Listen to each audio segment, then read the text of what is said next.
All right, Lions. Let's get this Q&A off to a good start.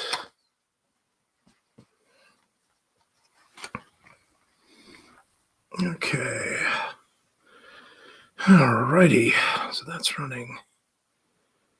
Rumble is running. And everything's good. Looks good. All right. Sweet. Hope everybody's doing good today. Here we go.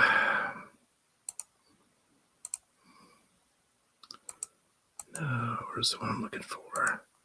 Yeah, that's the one. Keep that handy. All right, folks. Looks like we got a few people here already. Hey, Mr. Wilson. Good to see you. Oh, man. Let's see if I got that.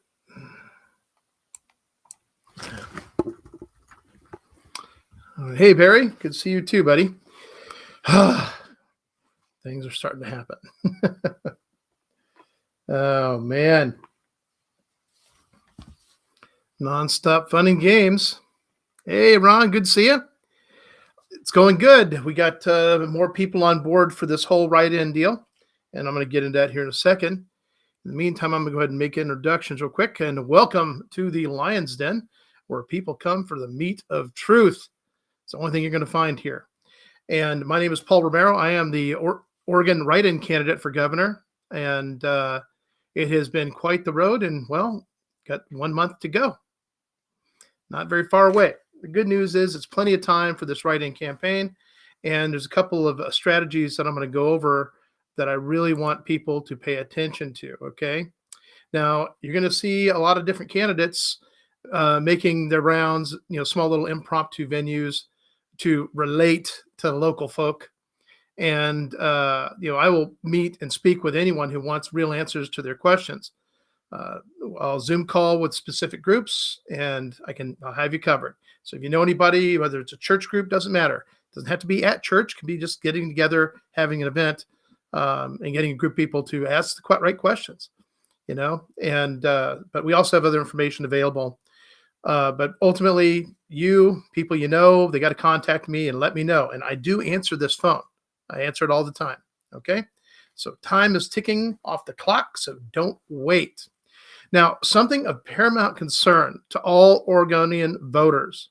Not only is it imperative that you take the time to write in Paul Romero for governor, Michael Stetler for U.S. Senate, Thomas Zoll for CD4, and Caleb Abel for House District 1, but you also must deliver your ballot in person to your clerk of court on Election Day.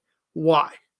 Well, first, there's the issue of the U.S. Postal Service and that they had been turning off their counters when it came to the mail-in ballots. So as mail-in ballots were coming back in, they weren't counting them, okay? Conflict of interest, violation of security? Yeah, absolutely. So second, there is an algorithm somewhere out there that may be voting your ballot in advance. So checking in with the clerk of court to make sure they don't have a recent record of receiving your ballot yet, and then turn yours in, okay? Third, voter turnout numbers are important to the algorithm equation. So let's throw every monkey wrench we can into their machine. Fourth, write-in ballots. When there are a higher percentage than any other candidate on a ballot in a single race, as far as write-ins go, that's when they have to be hand counted, all right? It is very difficult to predict such numbers in advance when people wait till the last day, and with write-in candidates especially. So it's hard to take that into account. And most people automatically think, oh, write-in candidate things don't ever work. They always fail. That is a lie. Lisa Murkowski, running for U.S. Senate, that is a statewide ballot, won a write-in candidacy up there in Alaska. Can it be done right here? Oh, absolutely. And for these people that keep trying to sell people on Drazen's probably the best one of the bunch. No, she's not. And I'll get into that too. So here's the deal, guys. When you find yourself against greater forces, okay, what you have to do at that point is you have to work on the areas where they are weak. Okay. Now, Christine Drazan was in this position as outnumbered in the legislature, but she did nothing but complain and about the Democrat-controlled legislature and use it as an excuse for failure. She lacked the creativity, the forethought to come up with a way that she could seriously influence and or expose the corruption of the Democrats in the legislature. See, that's what she should have done. And somebody say, well, she's just being professional. How is that being professional? Not holding people accountable for the illegal things that they're doing. No, that is not a leader. That is not someone that you follow into battle. Now, I find the areas where all these other candidates are weak. I share that information with the world while contrasting my opposing position with real solutions. Drazan, Johnson, Kotek, and most of the legislature, which includes Democrats and Republicans, support the Oregon-China Council, which endorses the full implementation of the UN Agenda 2030. Now, something that's really important here, and we'll put up here on the screen. There we go. Okay. Now, see this little thing here? Oregon-China Council endorses full implementation of the 2030 Agenda for Sustainable Development and its 17 global goals. This is on the OregonChinaCouncil.org website. Here's the crazy part. It's still on there, but it's way down at the very bottom of the front page in small print. Yeah. Something to really think about, right? Okay. So now what people need to understand is this, is that those that support the Oregon-China Council, which basically endorses the full implementation of the UN Agenda 2030. The UN Agenda 2030 is a global plan designated by the ruling class to gain centralized control over Earth's resources and populations under a one world government. The plan existed for decades and is in full execution at breakneck speed since 2020. The goal of UN Agenda 2030 is to transform global society into a technocracy under the guise of sustainable development by 2030. That word, sustainable development, run from it wherever you run into it, because none of it is true. None of it is sustainable. None of it is really development for our populations. For ultimately, it undermines us. It makes us weak. Now, COVID-19 plays an integral role in pushing these agendas through, okay? They can't really attack us in a full-out open war, so it has to come in the form of fear and our capitulating response, okay? That we just kind of give up without a fight, not even realizing that we're in a war. Any American who supports Agenda 2030, and in this case, the Oregon-China Council, is committing treason against the United States of America. So the question for Drazan, Johnson, and Kotek is that in their support of the Oregon-China Council and Agenda 2030, do they realize, is that truly where they stand? Or are you just supporting those people who stand there? Or do you just not know what you're supporting? This is what we all need to drop on the doorstep of everyone supporting Drazan, Johnson, and Kotek. Okay?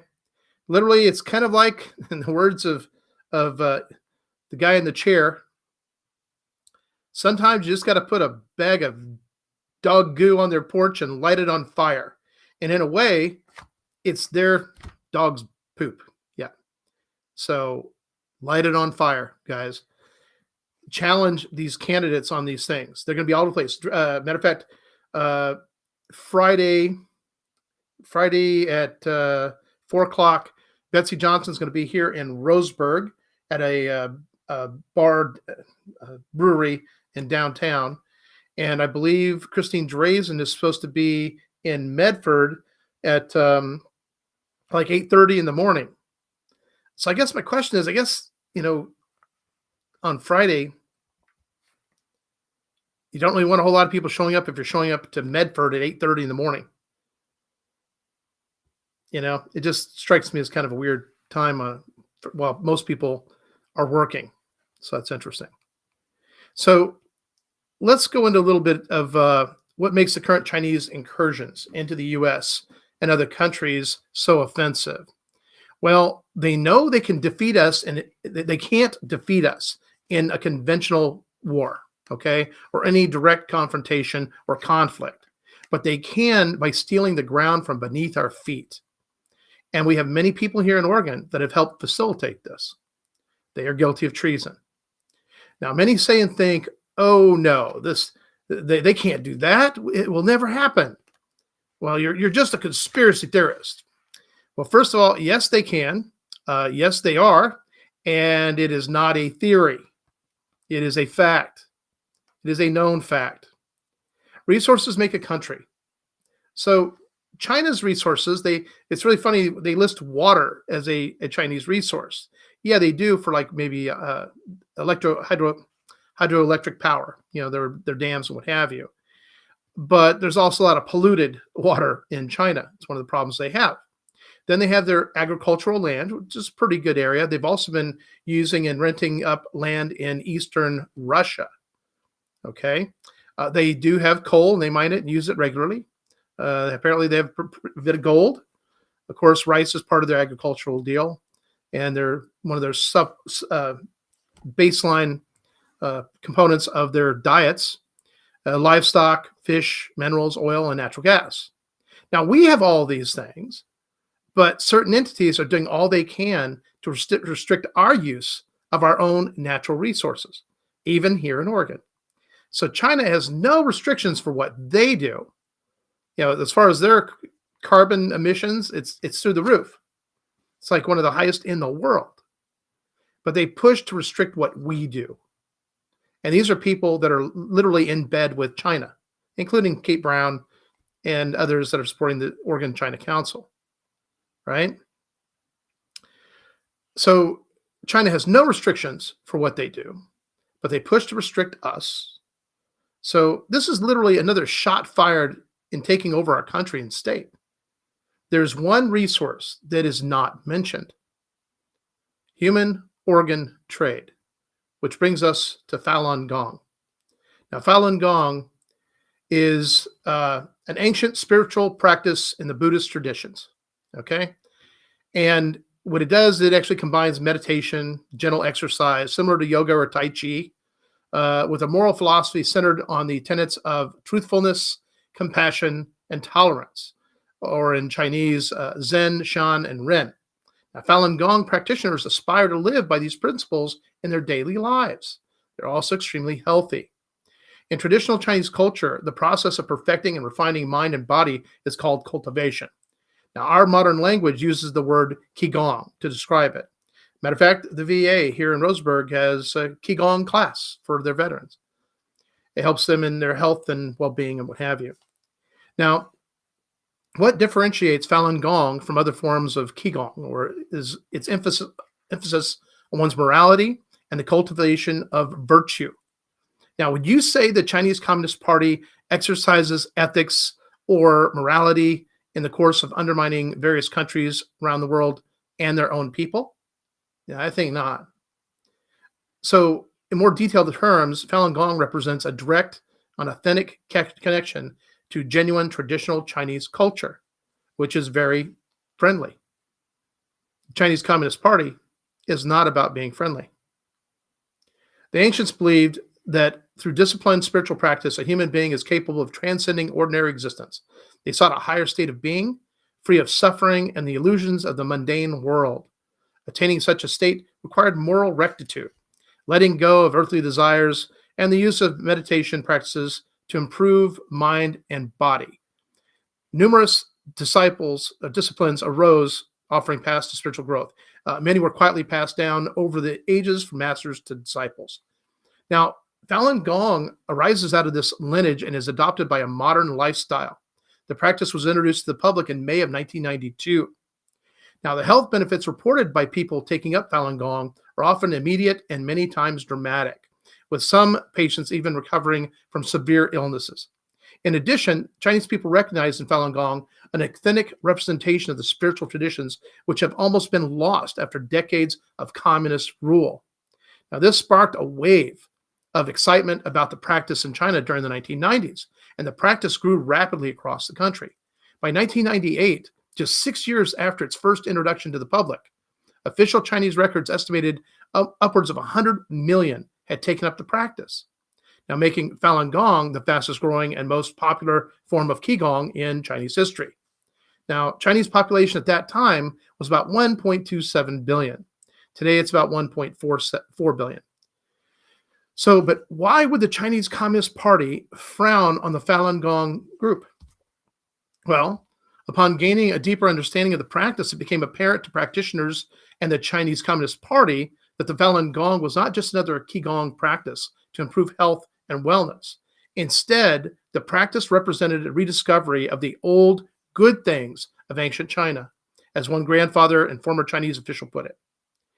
The virtues of Falun Gong's teachings rekindled the values of China's traditional past, the strength and honesty of Taoism, the compassion and goodness from Buddhism, and the wisdom to deal with people and social settings with righteousness and tolerance from Confucianism. Falun Gong empowers the people. Does this sound familiar, guys? We the people? Right. Constitution? Ring a bell? So in Falun Gong, people experience a renaissance of traditional Chinese wisdom and values. And this resonated deeply with the people all across China. Now, at the core of Falun Gong's teachings are the values of truthfulness, compassion, and forbearance. Such teachings do not align with those currently in power in China. So in an exercise that even Karl Marx would be proud of, China begets forced organ harvesting from Falun Gong practitioners. After all, they are the healthiest among themselves. Bigger money. Now, the kicker for me that blew me away is that if you need a kidney here in America, you could be looking at, I think it's 3 to 6 years. Okay. And UK is roughly about 3 years. And I think Canada is like 10 to 12 years. The crazy part is in China, if you need a new kidney, yeah, we're talking about 3 to 10 days. 3 to 10 days for a new kidney. But how are these things so readily available? Well, very simply, most of these Falun Gong are put into prison under kind of like political prisoners, okay? And they trump up whatever charges they want. It is the Communist Party, after all. And then they hold them. And at the right time, they decide, death penalty for you. Boom. And then they do this organ harvesting. Now, China admitted to this, but claimed that, oh no, they only do it to members that are getting the death penalty. They can make whoever they want get the death penalty at the most convenient, opportune time. They genetically type all these people and their various organs, and they have their running list of everybody they have in prison. And then they have literally, it's a business. With Chinese resources, it was always questioned about really what resources did they have? They had to go out and get resources from everybody else. Yet they're like the richest country in the world right now, supposedly. How does that happen? Who handed them the keys to the candy store? I'll tell you who. A whole bunch of traders. Traders in the form of Kate Brown and anybody else who supports the Oregon China Council. We need to be aware of this. We need to understand this. China's going to use whatever they have to their advantage and to our detriment. That is just a harsh reality. And here in Oregon, we have seen China taking over all kinds of things. If we do not win this governor's election this time now, I can't tell you what it's going to look like in 4 years. I know personally, if I know that China's coming in even more, well, then I'll be at the head of the line for a civil war in Oregon. That's the truth. Because we have an absolute right and an obligation under our Constitution to fight that which basically undermines and takes away our freedom, our liberty, and our sovereignty. And Agenda 2030 seeks to do exactly that. And anybody in support of it, well, we may have to deal with them in a not very good way. And I don't want to see that ever come to pass. But like I said, this is not to put people in fear to write me in as a governor's candidate, but to make them aware of what the reality is.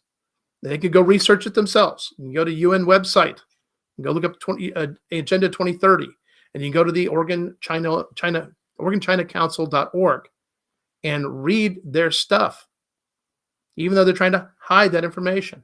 You see it right in front of you. So when you're talking to people, explain this about the candidates that they think they're having to choose between the lesser three evils. To me, as far as I'm concerned, they're all equally evil. They have all undermined our liberty, our freedom, and our sovereignty by who they support and endorse. And I keep hearing them try to make distinctions on the Second Amendment. Listen, the only legitimate Second Amendment candidate right now is me. I support the Second Amendment as it is. That means zero red flag laws, zero limitations, zero registration. The thing that I know is that the majority of people who own guns are law-abiding citizens. It's that simple. Sure, we're going to end up with people that aren't too swift upstairs or may have some emotional issues or problems, what have you. But, when you don't address those issues, like our current administration has here in Oregon, well, then it becomes a real problem. It's almost as if they're trying to create the conditions to get people to commit these crimes. It is imperative. It's a moral imperative that we all be able to defend ourselves and protect ourselves and our families and our property. It even says that in the Bible. We do have that responsibility. So please keep this in mind, because few people really know what Thalon Gong is and how they're being victimized in China. And it's, my advice to the people in China is you got to find your voice, restore that which makes you a positive light in the world, and realize that you outnumber the evil elements that control your country and use you for spare parts. So I suppose I can say that to my fellow Americans too, right? Civil war worked for the United States of America before, and it can work for China now. In the meantime, we here in America are fighting internal traitors and external forces seeking to take us over. Falun Gong, the Chinese people, and the Americans have a similar enemy.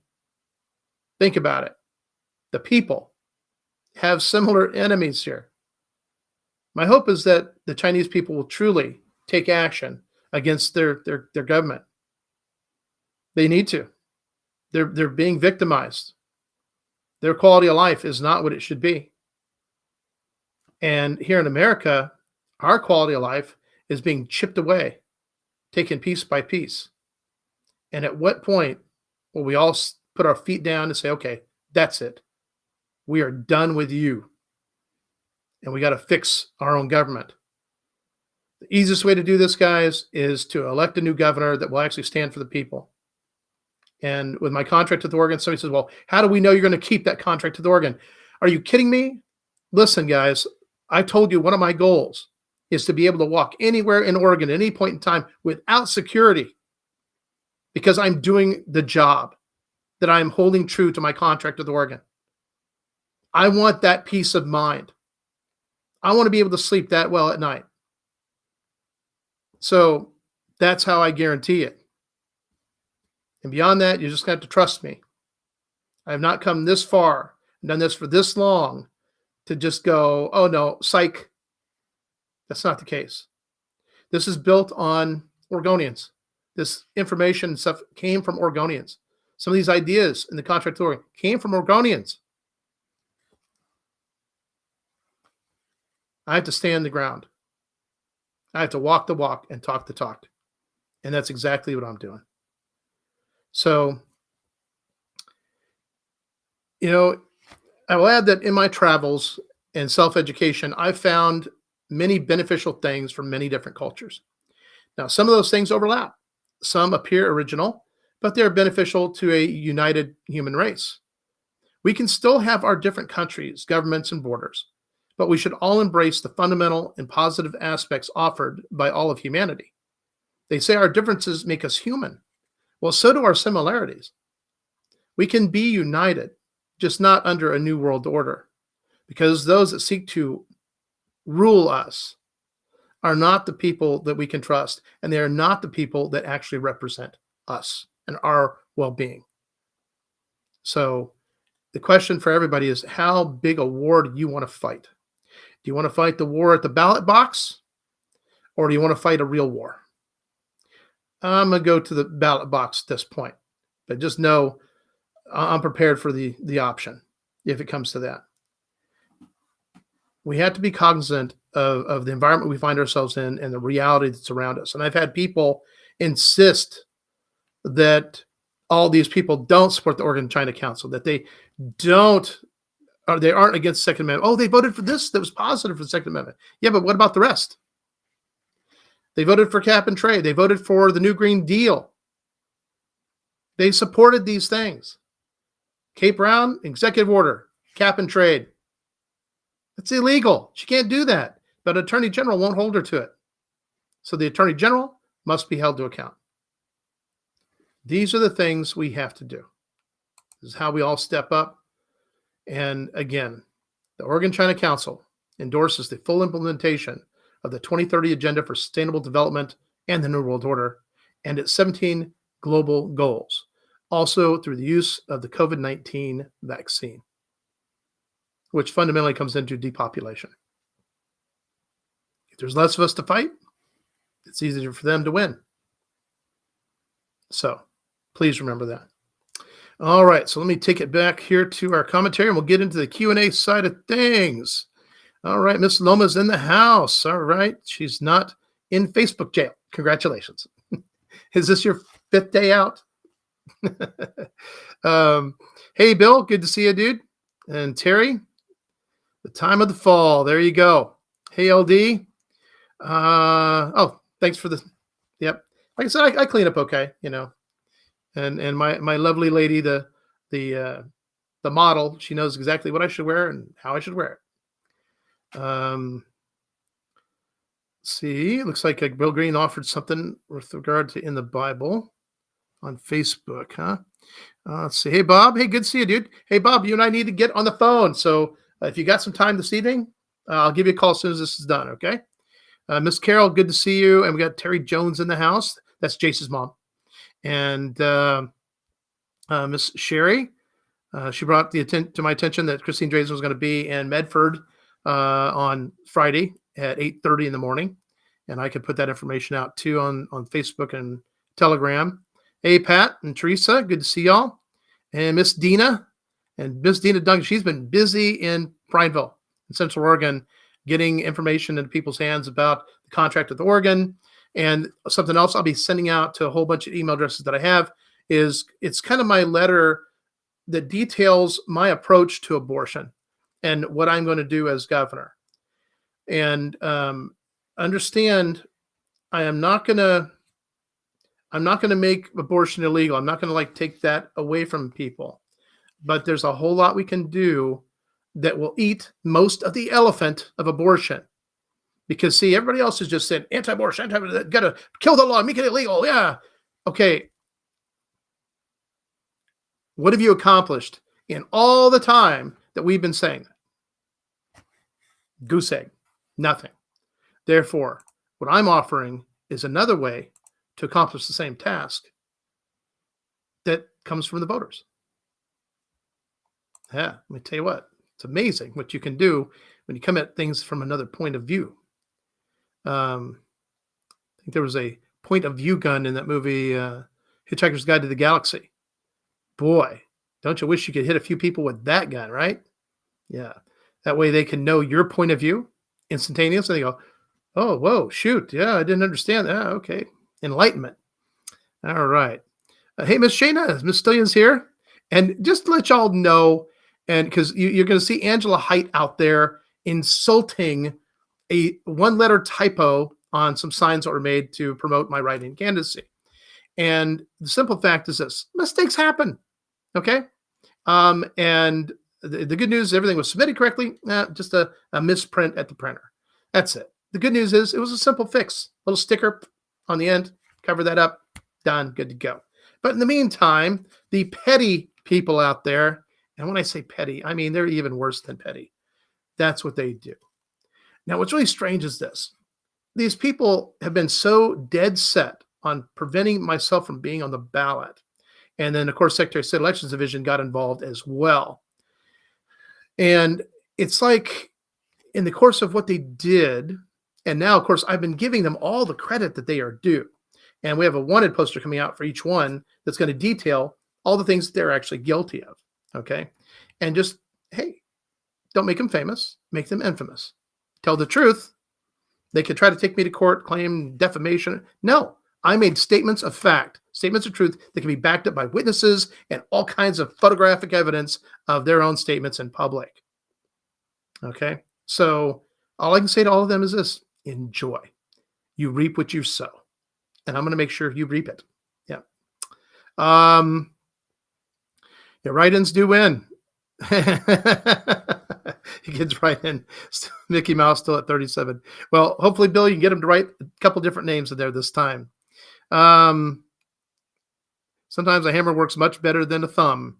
And as you know, the nail that sticks out gets hammered. That's right. So, question, Paul, are you going to be in Salem on the 8th? Yes, I will be in Salem on the 8th. They have a rally in Salem on the 8th at noon. That will be Saturday. Saturday at noon at the Capitol. So invite everybody to be there. We'll have a table and a tent. We'll have new business cards. We'll have some flyers and some contracts with Oregon, all those goodie type things. And basically, what's interesting is, no, I've not been able to get on the actual speaker list. They have like a certain amount of speakers, and I was a little surprised by it because, I mean, one of them is running for Secretary of State, which is in 2 years. Okay, that's Mark Thielman. He'll be speaking there. And there's a bunch of others that, well, you know what? I'd much rather hear from, say, gubernatorial candidates, even if that's Donna Smith, by the way, because, well, the more Donna speaks to a crowd, the less likely people are going to vote for her. It's wonderful. It's kind of a nice deal, actually. But yes, I will be there, Bob. So I'm taking it you'll be there too. Hey, let me tell you something. I'm firmly able and willing to go debate any candidate, anytime, any place, anywhere. Piece of cake. By the way, the new debate that just came out, I think was it yesterday? Yes. So tomorrow's Thursday, and I'll be getting with Corbin Slice, Rogue Splice, and he'll be asking me all the same questions they asked, and we're going to put that all together and then get that new one out. So please do me a favor. If you can, when you find my links for those splice deals off Rockfin and Rogue Splice, if you go to rockfin.com, ROKFIN.com, and you look up Rogue Splice and go there, you will find all these videos and post them everywhere. You say, listen, here's the debate with the fourth gubernatorial candidate that's a write-in candidate spliced into the questions, the debate, and spread the word. Because I'll tell you right now, everybody who goes back and watches those, they get a chance to see their answers, and they get a chance to hear mine. And the thing is that my responses are the same things I've been telling you for the last year. Nothing's changed.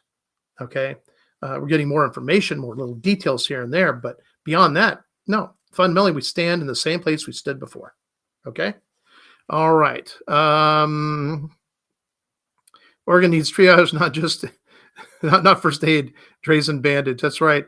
And Drazen, like I said, I do not trust where her allegiance lies. I know where mine lies, and it's exactly where it's supposed to, with our country, with our citizens. Johnson's signatures to get on the bed, I hear, are under investigation. Yes. Well, here's the thing. It's not really her. There's an organization they paid a huge chunk of money to go out and get her signatures, and they end up getting like twice as many as were needed. However, there's a big chunk of them that are really questionable. And so that means the people that did the work, they're the ones really being investigated. But even with all those removed, Betsy Johnson still has enough signatures to be on the ballot. Not to mention, her name's already on the ballot. So this is kind of a little bit late in the game for them to be reporting this. Normally, if there was any question, they wouldn't be able to put your name on the ballot till it's all done. But in this case, they claim that she did have enough, even with those in question, so she's on the ballot. But that's not anything that Johnson herself did or was involved in, so we don't need to do that. My issue with Johnson in this case is you had to go pay a big major entity to go out there and get signatures for you. And the thing is I have a friend that knows somebody that actually was renting a place in Sisters for the kind of their little headquarters, and they were having a hard time getting people to sign the petition. Like I said, guys, people don't want Betsy. They really don't. And they don't want Kotek, and they don't want Drazen. They keep getting told, well, Drazen's the only chance we have, so you got to do that. You just got to suck it up and just, she'll be at least better than the rest. No, she won't. She's a cream puff. She's a marshmallow. She has no spine and no backbone and no shoulders to do any of the heavy lifting.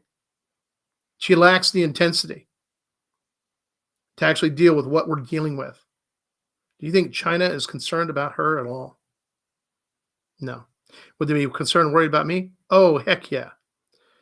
I'm already a target for them. I'm outspoken. I call it as I see it. And we call them what we see them. And here in Oregon, those who've been undermining the state and selling us out need to experience accountability. They must. Yes, JMD, we are definitely beyond urgent. The good news is we have time. Like I said, grassroots, write-in campaign. You know, we got these flyers all over the place. The battle for Oregon, candidates to make Oregon ours again. There you have it. Okay.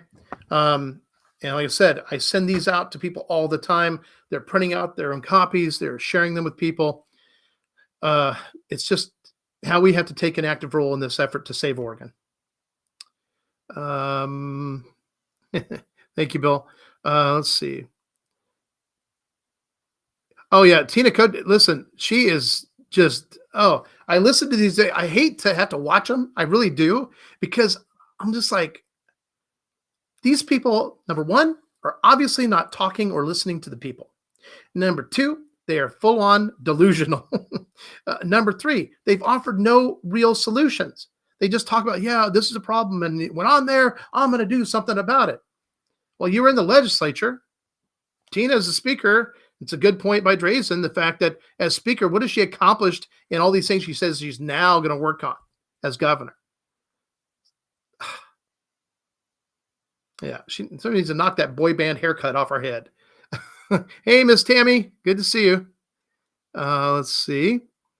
Gave the quorum vote to the Dems SB 554. That's right. She said that walkouts are unpopular with the electorates. Yeah, the electorates being the Democrats. You know, and JMD, you nailed that one. Yeah, I've seen that comment. It's 100% accurate. And anything that limits us, restricts us with our guns.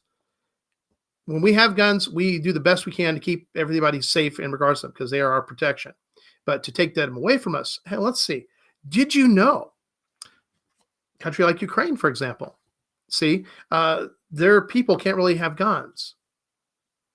However, because of what's happened in their country, they are now looking at adopting something in line with our Second Amendment. Now, Australia, some years back, they gave up all their guns because they we're for peace and we're going to be great. Yeah, how did that work for them? Was that like 4 or 5 years later? The government's basically going around telling them what to do, arresting them. Guys, it's communism. It's yeah. It's funny to me, the countries that they get their guns taken away, and then they even have the audacity to say, you Americans, you need to give up your guns and then we'll be safer. No, we won't. Guys, I'm telling you now, you give up your guns in any way, shape, or form, you will not be safer. You'll be that much closer to socialism and communism and Marxism right here in this state. We cannot allow that. If anything, we need to create the conditions that scare all those bad guys from even thinking about it. Okay? That's what we have to do.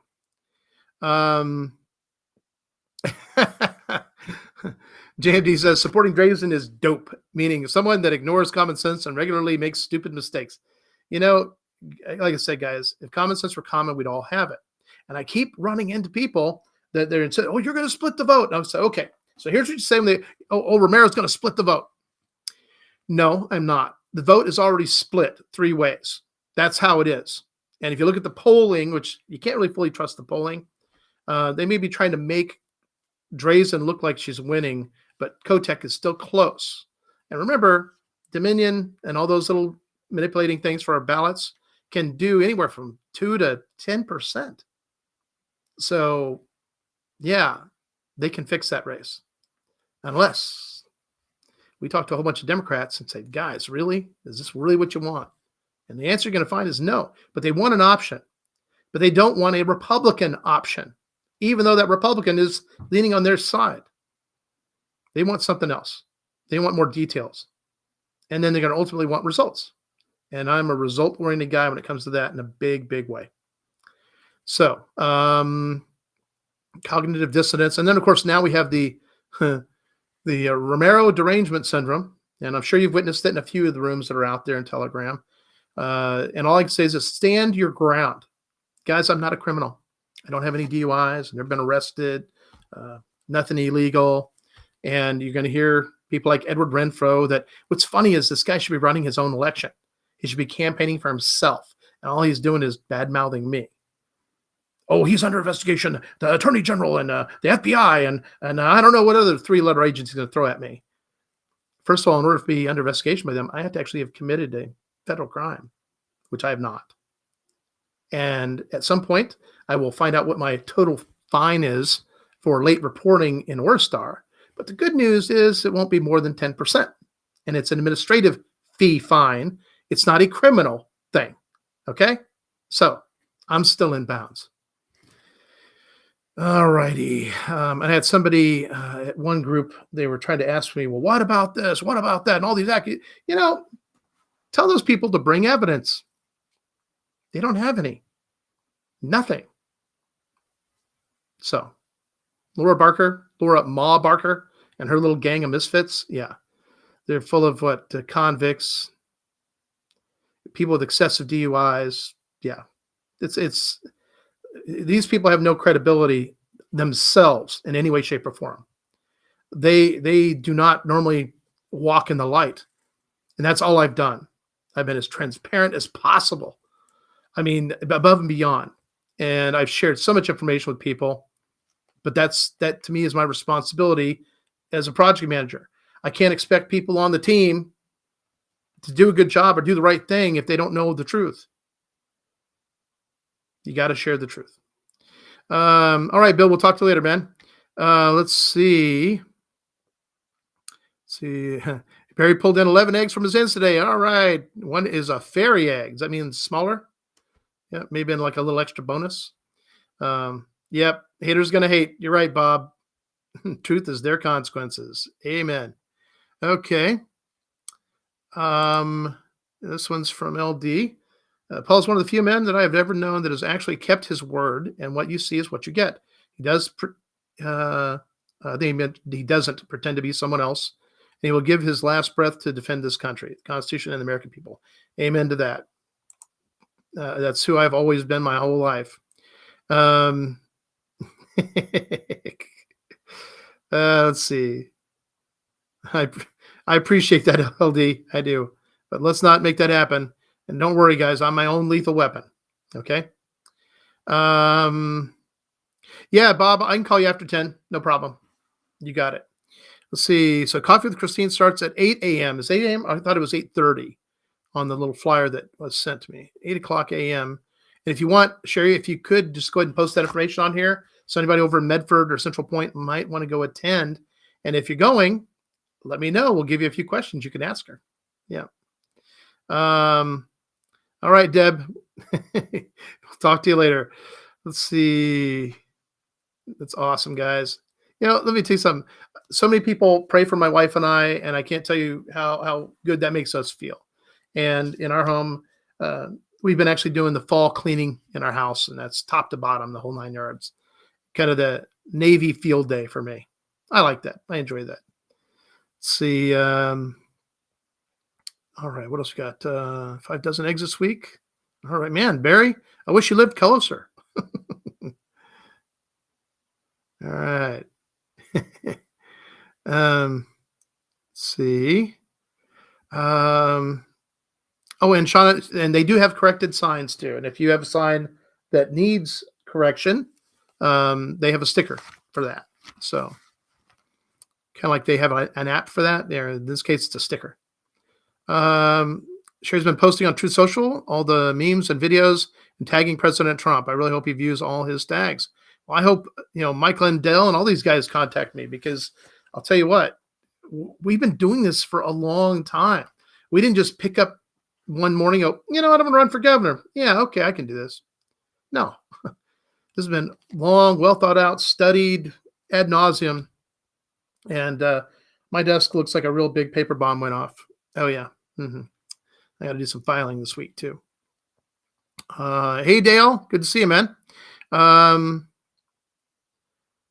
See Myrtle Point at 112 and a few people in Albany, Oregon. That's so, man, I'll tell you what, I just thank all you guys for your efforts. One person sent me a picture. They had made their own sign. They got a cardboard, they got something to put it on and stick that in your yard. It's got the, write in Paul Romero for Oregon governor. I'm just like, wow, thank you. That is a true, to the core, grassroots effort right there. Yes, Bob, we need to get Trump's endorsement. I think we get him to step up and help us with a commercial, and just let him know that, hey, I'm President Trump, and I'm here to endorse write-in candidate Paul Romero for Oregon governor. If you haven't looked at his contract with Oregon, you need to. So write in Paul Romero for Oregon governor and restore Oregon. You can do it, something like that. Yeah, I think that'd be awesome. Let's see. See. That's right, James. None of your guns. If anybody shows up at your doorstep, you let them know, say, did anybody in this house give you permission to be on this property? No? Then you might want to get back, because I just drew a line in the sand and it's behind you. And yes, I'm armed. So skedaddle. And if you come back, you better be bringing a warrant. Yep, a signed by 2 people warrant. And by the way, that also goes for Child Protective Services too. Yeah, didn't know that, did you? We've been talking more about that too. Point, we haven't yet. Let's see what else we got over here. Yeah. Thank you, Carol. A lot of people have been emailing him, and same thing with Mike Lindell. So, and it looks like we something might be coming back. So hang in there, guys. Don't give up. Keep praying. We can do this. Tina Kotek campaign. Oh, this is interesting. This is from LD. Tina Kotek campaign volunteers texting people about Tina's campaign. My husband got one from her today. My husband told her, I stand for Paul Romero for Oregon governor. He stands for all the people and the Constitution. We need a true patriot in office who will fight for us, not against us. And the volunteer actually texted back saying, oh, okay, have a nice day. She wasn't expecting that. You'd be like, who's this Paul Romero guy? Yeah. Well, I'm transparent. I'm easy to get hold of. Yeah. Okay. Yeah, we're trying to do something at the boardwalk in Coos Bay, but I'm not sure what type of permit you need to get for that, and we're trying to kind of figure that out. So if we can do something, we'll get out there again. And LD states here that she has text messages from Laura Barker proving she doesn't have any evidence. She is mad people won't just believe what she says. Because everybody should believe anything and everything a woman says. I think that was the argument put out by Congress and people there, until it was women speaking out against Biden and other molesters and things like that. Then you can't believe them at all.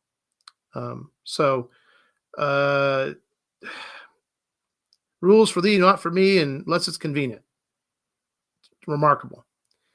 Hey, Barry. Let's see. Okay. Sweet and sour were fighting. Well, I guess you named them correctly, or hopefully the names didn't influence that fight. Man, Doug, I know President Trump. The thing is, though, is he's the kind of person that can endure these things. And for me, I never thought I'd have to endure what I've had to endure. I really didn't. See, for me, I've been a Boy Scout my entire life. So there's no dirt on me. There's no nothing like that. So it makes it really easy. They have to literally generate and make it up. And every time they've done that, we have He-Man bitch slapped them, you know? And then we really go after those that tried to do this and expose them, make them infamous. And so what's happened, we've done it enough times now where literally nobody's like, well, I don't want to do it. You do it. I don't want to do it. And so then you end up with the trolls and the people with the fake names. And my point is this: if you can't use your real name on social media and you make a comment about a candidate, you have zero credibility, none. And you shouldn't give them the time of day. So, Angie, freedom fighter, number one, she's not fighting for freedom. She's fighting for Tina Kotek, Betsy Johnson, Christine Drazen. Same thing with Laura Barker. They're fighting for the same three people. Ask them. So who are you going to vote for? Because we already know you're not voting for Donna Smith. You know, like I was saying, you know, Donna Smith, that was just the diversionary candidate deal. And now that that's done, now they've just basically abandoned her. Well, I understand why. The downside is that he could have actually had a good, solid candidate to put on the ballot. But some people's ego and narcissism got the best of them. Let's see. A few of us are holding a big sign supporting Paul, handing out flyers, and there we go. Man, Shauna, you guys are so awesome. If I could start handing out medals of freedom, I would. Matter of fact, I got an idea on the next poker chip. Yeah. Smaller than normal yolks are mostly or completely clear. Interesting. Larry here from John. Oh, hey, Larry. Good to see you, buddy. And yes, if we come out there to Coos Bay, we'll both come. Both Oksana and I. Make sure you mention the debate questions you got to answer. I certainly will there, Bob. Yeah, rockfin.com. Look up Rogue Splice and all the videos, you'll find them right there. Is there something somewhat near Prineville? Even sister, I'd love to get a couple. Okay. And I got to talk to Tammy and Bob Mahaffey. I know they're getting some kind of signs or things made, and they're right there in Bend. So we'll have to touch base with them. We started a class action lawsuit against the state for oppressing our rights to know who is running for office. They're purposely lying to Oregonians. That's election tampering. I'm not sure what you mean. Right now, funds for an attorney, much less an attorney that can actually take it on right now, that's even worse than pulling hen's teeth. Yeah. Who in Douglas County has signs for you that can be put out on their property? Right now, I don't know anybody that has them, but like I said, we're trying to get those funds in to get a bigger purchase so we have the big signs and get those put out. Let's see. Yep, I have to agree with you there, Bob. Barry lost his top boss hen this year to old age, 8.5 years. That's a pretty good run for a chicken. And we have Natalia in the house here too. So, okay, on YouTube. Thank you. Do anything about this Hispanic person running for governor? I was asked then by one of the people I talked with today. Person did not know who they could be talking about, so I had no answer for them. Unless they're, a lot of people think my last name is Romero. Okay, and I'm a Cajun, which is actually a combination of French and Spanish. Okay, so and Romero is a Spanish name. So I wonder if that's what they're referring to, a Hispanic person. So actually, I'm Spanish. My family, I'm descended from people from actual Spain, and then also people from Nova Scotia. Those were the French slaves that were kicked out of Nova Scotia, Canada. You know, Canada claims they never had slavery in their country. Oh no, liars. Well, thank you, Bob. Yeah, we'll talk tonight at 10 o'clock. Okay, so does anybody have any other questions? I mean, I could cover. I haven't watched the current one that just came out yesterday because I try to be a little more fair, and so I don't really have a prep time for the questions. The only prep time I get would be to kind of like listen to the question, but I don't necessarily listen to their answers because, to be honest, I already know most of their answers. It's really pretty easy, and then I like listening to them kind of try to throw each other in front of the bus.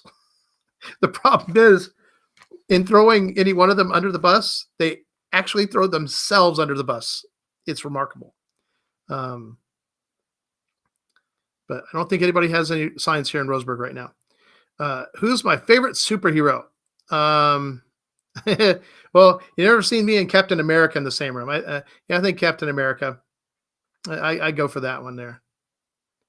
Although I got to admit, there's some times I wouldn't mind being the Hulk. Hulk smash. Yeah. Let's see. Breeds. Okay. Grocery outlet today, early AM. I pitched you, and both clerks listened and wrote your name down for writing. That's awesome. Hey, Carol, I need to get you some business cards.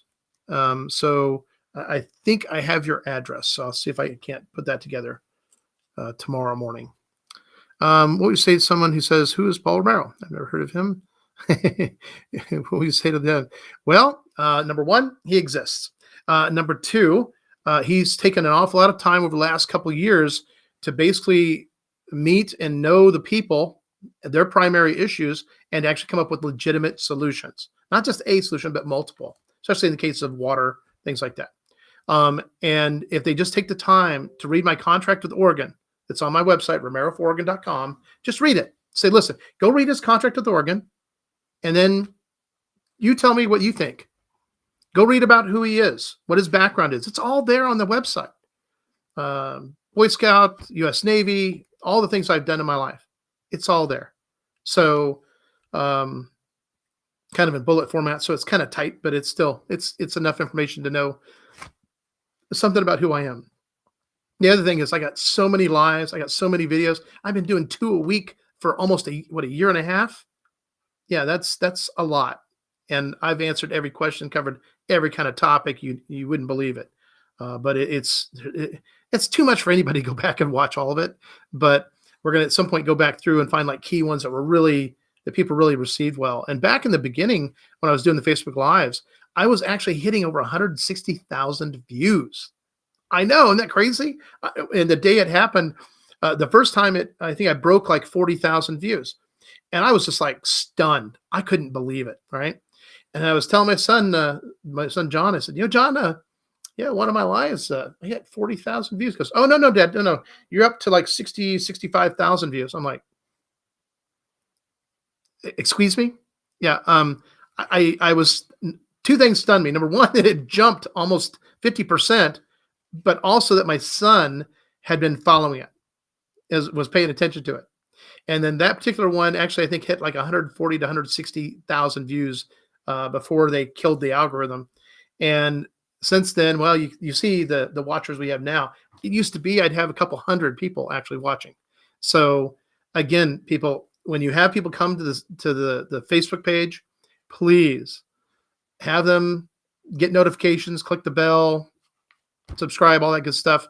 And then, of course, with the YouTube, and then also, like I said, we're on Rumble, and that's the Romero for Oregon. Let's see. Let me go right over here real quick. Yeah, just go to Rumble and type in Romero for Oregon, and that'll get you right to where you need. And there's like, I think 61 videos there right now, 61 Rumbles. We're doing everything we can to get the word out. And now it's just a matter of just letting people know, listen, just because somebody's not on a ballot doesn't mean they're not a good candidate. And right now, considering how bad the candidates are, everybody's looking for an exit. And the fear I have is that people just won't vote at all for governor. I think it could be the lowest turnout ever for a governor's race here in Oregon. So, which makes it easier for them to cheat. That's another issue there. But if Oregonians grab the bull by the horns here and they make a conscious decision, I'd much rather somebody write my name in than just be able to fill out an oval. I think that would be that much more telling that person really wanted that person to win, So we'll be writing a bunch of names in over here. Can't wait. And once we get that as ballots, so I'm going to take a picture of it and I'll post it out to everybody. Matter of fact, I'm going to make sure I take a full scan of my ballot. So I have a full, complete copy of my own ballot just for for record. So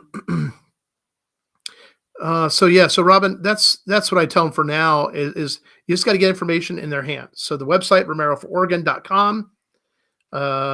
Somebody wants to type it out there, romerofororegon.com. And then you can also post my phone number. Let's see, hold on. And then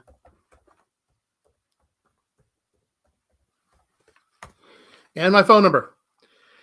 They can always call me. I can tell them where to go. I can show them. I can send them an email. I can send them other information, including my full copy of my contract with Oregon, the updated version, which is not on the website. My web guy apparently was deathly sick and incommunicado for a while. And I got somebody called me back, say that he's going to get the information I needed so that I can take care of it myself. So, and let's see. Original cards, did you have some different ones made? No,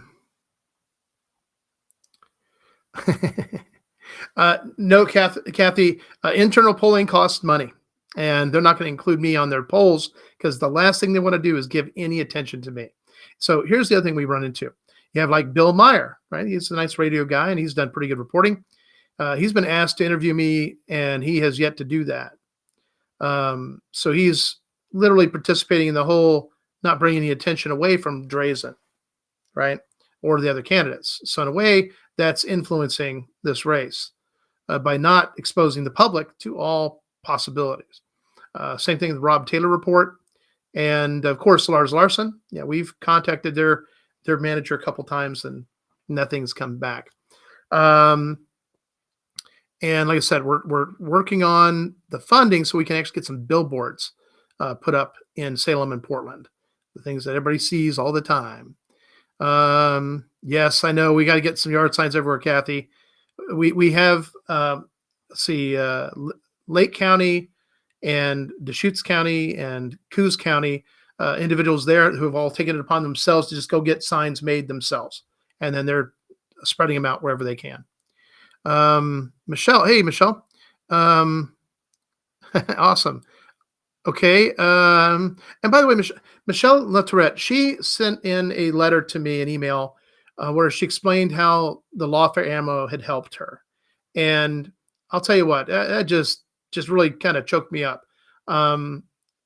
You gotta keep pushing things. Whenever you have the bullets in your gun, you gotta shoot them. You gotta use them.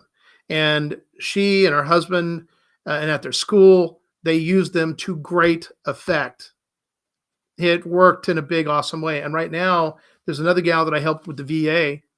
She was in security, and they were literally just going to can her bad. And I actually represented her at her the first two EEOC meetings and just put the thumb screws to those guys. Let them know, you guys are breaking all these laws. Are you okay with that?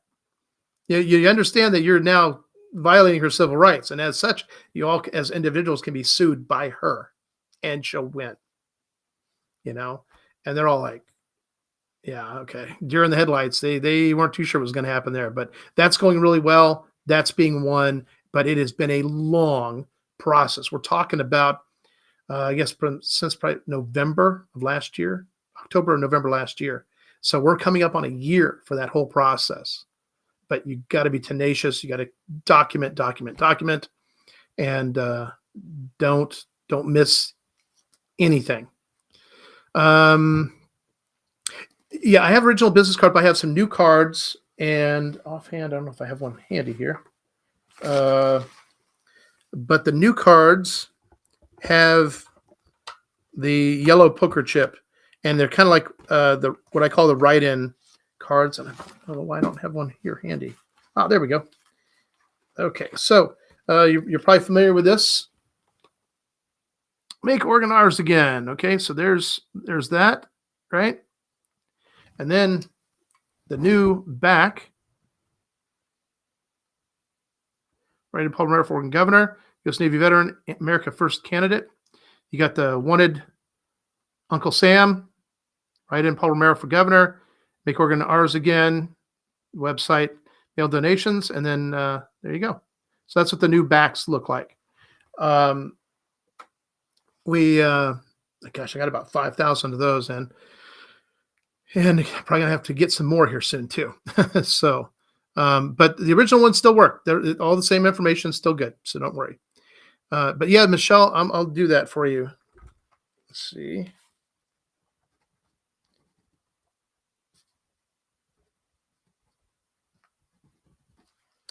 Okay.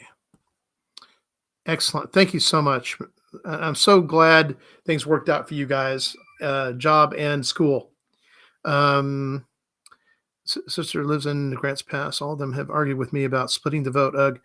Well, Michelle, like I said, the vote is already split. Okay, and I need to do a video and just do a big chart and literally walk people through this and draw it out as I'm explaining it, because the reality shows that Oregon is in the perfect position for a write-in candidate to win because of the terrible candidates we have. And the thing is, Michelle, ask your family, do you know this about Drazen? Do you know this about these people? Do you know the fact that they support the Oregon-China Council that supports the UN Agenda 2030, which is all about the New World Order? Do you understand that? Yes or no? If you don't understand it, then you're going to have to go read it because it's there in black and white. Go to the OregonChinaCouncil.org website. Go to the UN.com website and go read their Agenda 2030. You're not going to like it. They're not going to like it. You won't own anything and you're going to like it. That's how it's going to be with them. So, and for me, no, I'm capturing the vote. I'm capturing all the people that are not going to vote. Because remember this, Michelle, the non-affiliated voters, which is 34.4% of the voters currently. Actually, that's going to grow because there's a lot of Constitution Party members that are leaving the Constitution Party. So as the non-affiliated voters are split pretty much almost down the middle, half Democrat, half Republican. The Democrats hate the socialist ideology adopted by the Democrat Party, and they also did that without their permission. So they're like, you know what? We're done. And they walked away. And then the Republicans that make up the other part of the NAV group, these are people that were sick and tired of the rhino candidates that the Republican Party kept putting to them. Well, Christine Drazen, based on her voting record and everything else, she's like super rhino. She should become a Democrat. Okay? And the NAVs are not going to vote for Drazen or Johnson or Kotek. They may not even vote at all. So part of my deal is actually contacting the NAVs, say, hey, you have an option, a good option. You don't have to choose between the lesser three evils. You have lesser three evils or me. There you go. And when people take action, your vote does matter. Their vote does matter. But when they speak from a position of non-knowledge, truly actually a position of ignorance. See, it's not that they just don't know. If they knew, they understood this, it'd be done. They would have no problem. Read the contract with Oregon, they'd have no problem. But like I said, we've had to explain this to them, and I got to make sure you get a copy of this too. And then I'll also send you this little piece too. This is kind of like the metrics on the elections, so people can actually see the real numbers, the real percentages. And that's extremely telling. You know, when you have Drazen, of all the Republican vote in the primary, okay, of 371,000 votes, she only got 85,000. She got barely 23% of the vote. Okay. She won with 23. Tierman was second runner-up at 17.8%. So roughly lost by, 5.2%. But to me, it's just, it's very telling because see, Republicans, the voters, the majority of them do not like Christine Drazen. They voted for everybody but her. Right? So the idea to think that all Republicans just all capitulate. And by the way, If every Republican, registered Republican, votes for Christine Drazan, we are talking about 729,000 people. Okay. But then if we go with that basic premise, Tina Kotek ended up with 57.6% of the vote from the Democrats in the primary. Okay. And that the total Democrats was 480,000. She got 275,000. Okay. Well, the total registered Democrats is over 1 million. 1 million versus 729,000. And Christine Drazan, have you seen any effort on her part, or Betsy or Tina's, to go after the non-affiliated voter vote? See, Betsy thinks that because she's non-affiliated, but she's a Democrat. They aren't stupid. She's insulting their intelligence. They know who she is. They know her voting record. They know that she was a director, a bank director of the Federal Reserve Bank and branch in Portland. I wonder how she funded her big airline company or her aviation business. You know, anybody connected with the Federal Reserve, man, you can write your ticket's written. You're golden. So, wonder how what she got for her soul. This is the reality. These are the hard facts on people. So, what I'm going to send you, Michelle, I'm going to send you also our little cheat sheets on each candidate, Drazan and Kotek and Johnson, so you can read them. Here's the facts, the hard evidence that you need to know about these candidates. Are you okay with this? Yes or no? The answer is going to be no. They're not going to be okay with it. So, okay, fine. Well, here's also Paul Romero's new updated contract with Oregon, what he's committed to doing for Oregon when he becomes governor. Is it worth you writing in? The answer is yes, it is. So hang in there. Yeah, see, all these people talk about splitting the vote. They really don't understand what that means. They really do not. They do not look at real numbers. People just spout it off. They literally pull it out of their backside and throw it out there on the table. Oh, let's go split the vote. No, it's not. When all the voters choose a good candidate, hey, if it was one of those three, great. But the fact is it's not, and we all know it. Yes, thank you, Stephen, for posting that up there for me. Let's see. What else we got? A very mixed flock. Oh, talking about his chickens. So yeah, we may have to do some chickens ourselves.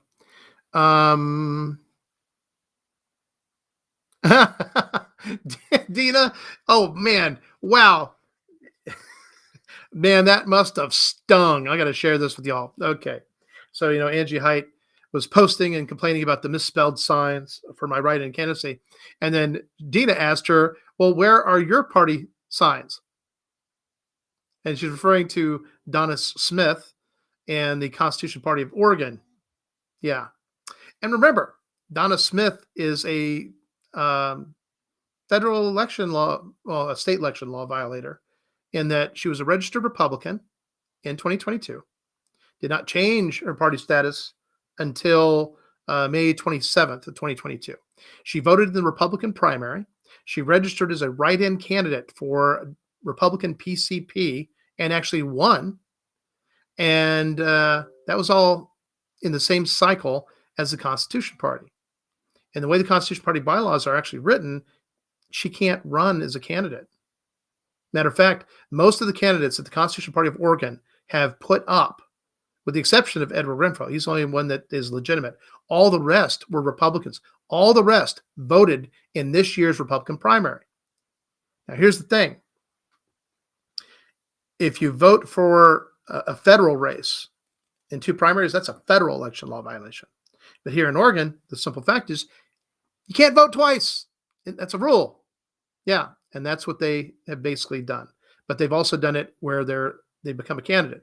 The Constitution Party of Oregon cannot put up Republicans as nominees. Their whole premise was to put up their own people. But the other thing you have to remember about the Constitution Party of Oregon and their leadership, I'm talking about Jack Brown and Bob Ekstrom and Roger Shipman, is these three clowns. And that is accurate. These three clowns have been violating their members' voting rights for over 20 years. They've literally prevented them from voting in any nomination convention and prevented them from even voting for their officers. They each would just elect themselves back into office. So if you're the Constitution Party, I would think you'd abide by the Constitution. And that means you let the people vote, right? But they don't. And this is the kind of thing that Donis and Angela Haidt and Angie Vandenbos and Laura Barker and all these little stupid minions, this is what they've been promoting. And their only goal, their only ambition was to keep me off the ballot. So you tell me, who do you think they're working for? Probably it could be the deep state. Could be the controlled opposition party, the Uniparty. See, one thing is this. They know I'm a threat. They absolutely do know that. And they thought the threat was done when I wasn't going to be on the ballot. Boy, were they in for a shock. And now with my videos, do you think that they've been watching my videos where I'm spliced into the debates? Oh, I'm sure they are. And it's going to be really interesting to see what changes in their responses, which is why I need to go watch that. But yeah, we're going to give them a run for their money. They're trying not to acknowledge me. See, that's one of the key things. If they don't acknowledge me, it makes it easier for them to win. By acknowledging me, people go, whoa, who's Paul Romero? What? Who's that? I didn't know there was another person we could vote for. And that's how it goes. Let's see. Let's better hide that. Okay. Oh, there we go. Michelle Lautrette. HR at her husband's work stepped back real quick when I used the federal and state laws you provided and paid back pay. Woohoo! Boy, you got to love that, right? Oh, man. That'll make you feel good. Let's see. Yes, Carol. Okay, Carol too. All right.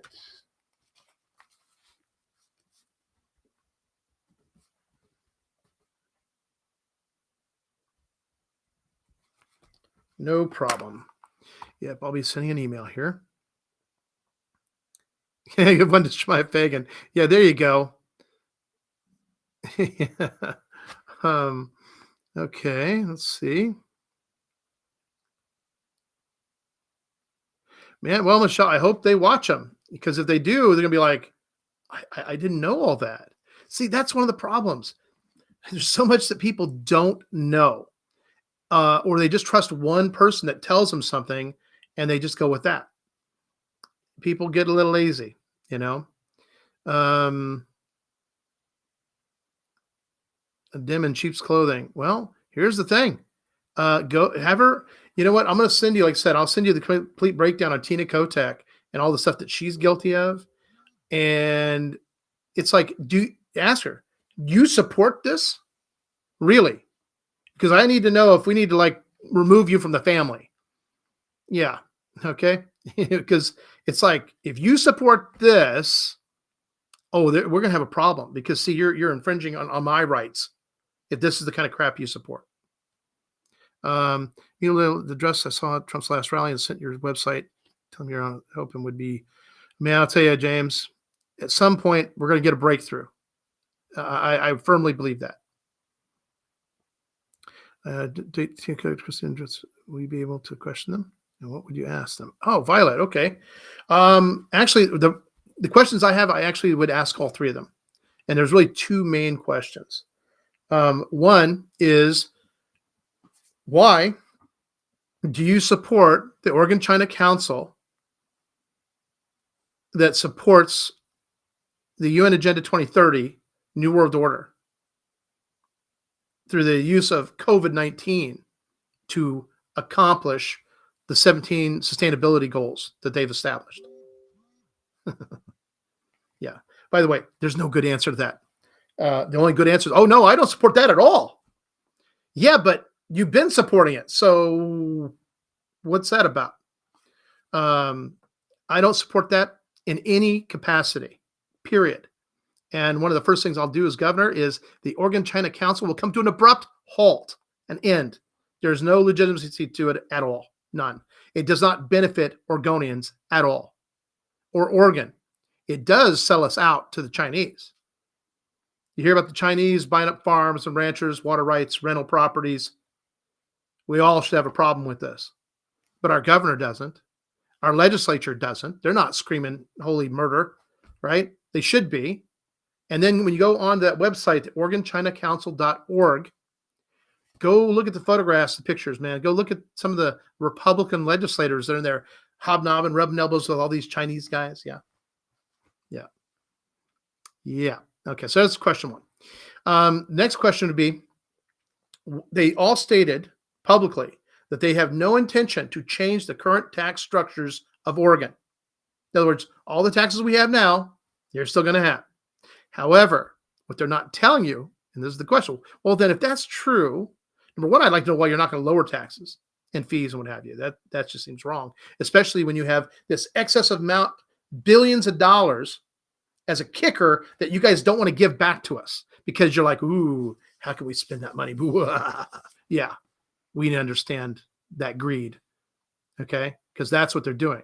That's why they've been holding back our kickers, right? So they're holding that back. They're overtaxing us, which creates that kicker. So they don't want to remove taxes because they don't have any intention of really giving us that kicker back. Then we also have added taxes. Oh, you didn't hear? Well, let me tell you what. There's been this super secret Star Chamber group in the legislature that's been having these backroom meetings where they've been basically trying to work up this whole new Oregon health care for all. And in doing this could actually increase your income tax, state income tax, up to an additional 15%. Oh, but don't worry. Then all your health care would be free. Now, would it be quality? Come on, guys. Look what you have now after Obamacare destroyed everything, right? So many people that work for so many corporations and companies had health care, and they were happy with it. Did they get to keep their doctor, keep their health care? No. And was Obamacare good for everybody? No. It was good for what, 11 million people? 11 million is not the same as 350 million. So, well, they couldn't even get the Oregon Health website for Obamacare to work. It was a mess. There's so many incompetent individuals involved in this stuff. It's like they literally went out and hired the dumbest people they could because they were Democrats. Yeah, that seems like how it is. If they follow the left wing progressive Democrat ideals, oh yeah, and you got a job, but I don't know what I'm doing. It doesn't matter. Don't worry, it's just going to mess all them up. But no, in fact, it hurts everybody, Democrats, Republicans, everybody, by them putting in stupid people in charge of these things. So there's a couple of serious questions to ask them, and they're not going to want to answer the questions. I'll tell you that right now. But can you imagine in our current status with the recession and inflation? And by the way, recession and inflation together is called stagflation. So we have that. We have excessive taxes and fees here in Oregon. We have people that are making less and less. They can't hardly afford to feed themselves. Record numbers are moving to food stamps, government subsidized food for survival. And you guys have the audacity, because I know that all three of them know about these new taxes. They all know about them, but they're not saying nothing.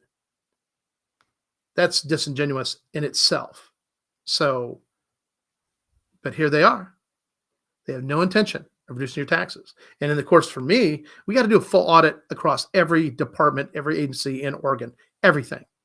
And I have this zero baseline budgeting idea that we're going to look at, see if that can be actually worked into our current system to make it more efficient. But also, we're going to have to shut off the spigots coming out of the general fund. See, the budget, the main budget is balanced. They say it's balanced. I think it's garbage because it's spending way too much money. There's a lot of illegitimate things that shouldn't be going on there. Then you have the general fund, and they pour all kinds of weird money into there. Title 1, 2, 3 funds that aren't being used. It's a way to kind of wash the money so then they can use it for whatever they want. And so that's what they've been doing. But then all that money that gets in that huge pool, which is bigger than the budget, by the way, it's not balanced. They get to farm it out to whoever they want, whenever they want, how they want. There's no fiduciary responsibility being exercised by any of these people in office. Not our treasurer, not our governor, not our secretary of state, none of these people, and not even our legislature. That's both Republicans and Democrats. So are they stupid? Are they incompetent? Or are they complicit? Because those are really the only options we got with them. We literally need to scrap almost our entire legislature. We need new people across the board is what we actually need. And by the next cycle, 2 years from now, wait till you see what I'm going to do for that. Oh, yeah. We're going to be recruiting an awful lot of awesome candidates, people to step in there and do the job and know the truth about the responsibility. That includes for county commissioners and sheriffs, everybody. Okay, so, but yeah, if I got a chance to debate them, Violet, I would love it, and they would freak out. If they've listened to any of my responses in any of the debates that they've already done, there's 2 debates they've done, right? And I had a friend of mine basically gave me the same questions, same time frame to answer. I got my introduction, I got my final conclusion spiel there and everything, but all the questions as well. And then basically took those video clips and spliced them into the original debate. So somebody could watch the debate, hear everybody respond, including myself. And anybody who's watched those is like, dude, man, you have my vote. They won't tell you what they're going to do. They'll sidestep. They're the classic politicians. It's all rhetoric, political doublespeak, and no solutions. Okay? And if you can't trust them, having been in the legislature, to fight this fight openly, how can you expect them to do anything now? Go look at who they're beholden to. They're not beholden to us. They're beholden to big money. Pharma, the whole 9 yards. Even Christine Drazen, right? So, yeah, that's what I do, Violet. I would love to be on stage with these people. And like I said, and also just let you know, we've been giving questions to people. People call us all the time and say, listen, hey, I'm going to be seeing Betsy Johnson. I'm going to be seeing Christine Drazen. I'm going to be seeing TV. What question can I ask them? Well, here, ask them this. Dun, dun, dun. And I'm sure at some point they're going to figure out, okay, something's up. We're being exposed. Oh, no, worse than we're exposing ourselves. But the nice thing about all 3 of these people is that they all have a history in the legislature. So we know who they are and how they don't represent us. And when you look at that stuff and what they're trying to force on you, to push on you, oh, follow me because you guys trust me because I'm trustworthy. And no, they're not. They're not trustworthy at all. And their history proves that. And that includes Drazen. Drazen really, to me, is kind of like a freshman, brand new. She's put in there as leadership of the Republican Party, the House Minority Leader. And I'm thinking it's because nobody else wanted the job. Yeah, I think that's why. And also thinks that would be a good feather in her hat to run for governor. How about this? Represent your people. I know. What a concept. 2 more million from Nike today. Wonderful. Man, well, Ron, you know what shoes are not in my closet? That's right. Nike. Don't have a Nike shoe anywhere. But I also messaged Newsmax OAN about you. Thank you, James. Yeah, we've been having people, and I've been writing these people as well. There's the Buck and James show or something down in California, and they were interviewing different gubernatorial candidates from all kinds of states. So, and they also were talking about Oregon's gubernatorial race. So I'm hoping to get a breakthrough with them as well. Is it true that her husband is a Mason? Let's see. Are we talking about Michelle Lautrette? Is it true that her husband is a Mason? Are we talking? I think she's talking about Donna Smith. And my understanding was yes. Is there a map of NAV voters that have a heavy concentration? If yes, go to that area and pass out flyers. Hey, we have every county broken down, NAV, Republican, Democrat, and I'm going to go. I need to go take a look at that, and I can kick out those lists. Let's see. Cheap child labor too. Yeah, unfortunately. Hey, Wilson, thanks for being here, man. You have a good night. We're about to wrap this up. Political Coffee, Jeff said he would take calls from any candidate running for office. Political Coffee, Jeff. Do me a favor, get me that information, and I'll give him a call. I'll do that tomorrow. Horrible Echo on the question of this spiced in debate. Okay. Oh, that was the first one. But there's a second one that has like 17 questions. Oh yeah. Man, I was tired by the time we got done with that. I was like, wow, man, that was a little exhausting. Take a look at that one. That echo is not there. So, why do they lie about supporting Agenda 2030? Well, the fact is we don't see. Here's the thing, Violet. Whenever you ask a question of somebody, okay, and it's also a thing lawyers do. If I ask you a question, chances are I already know the answer, but I want to see how you're going to lie to me about it. Okay? So what you already know is that all three of them do support the Oregon-China Council.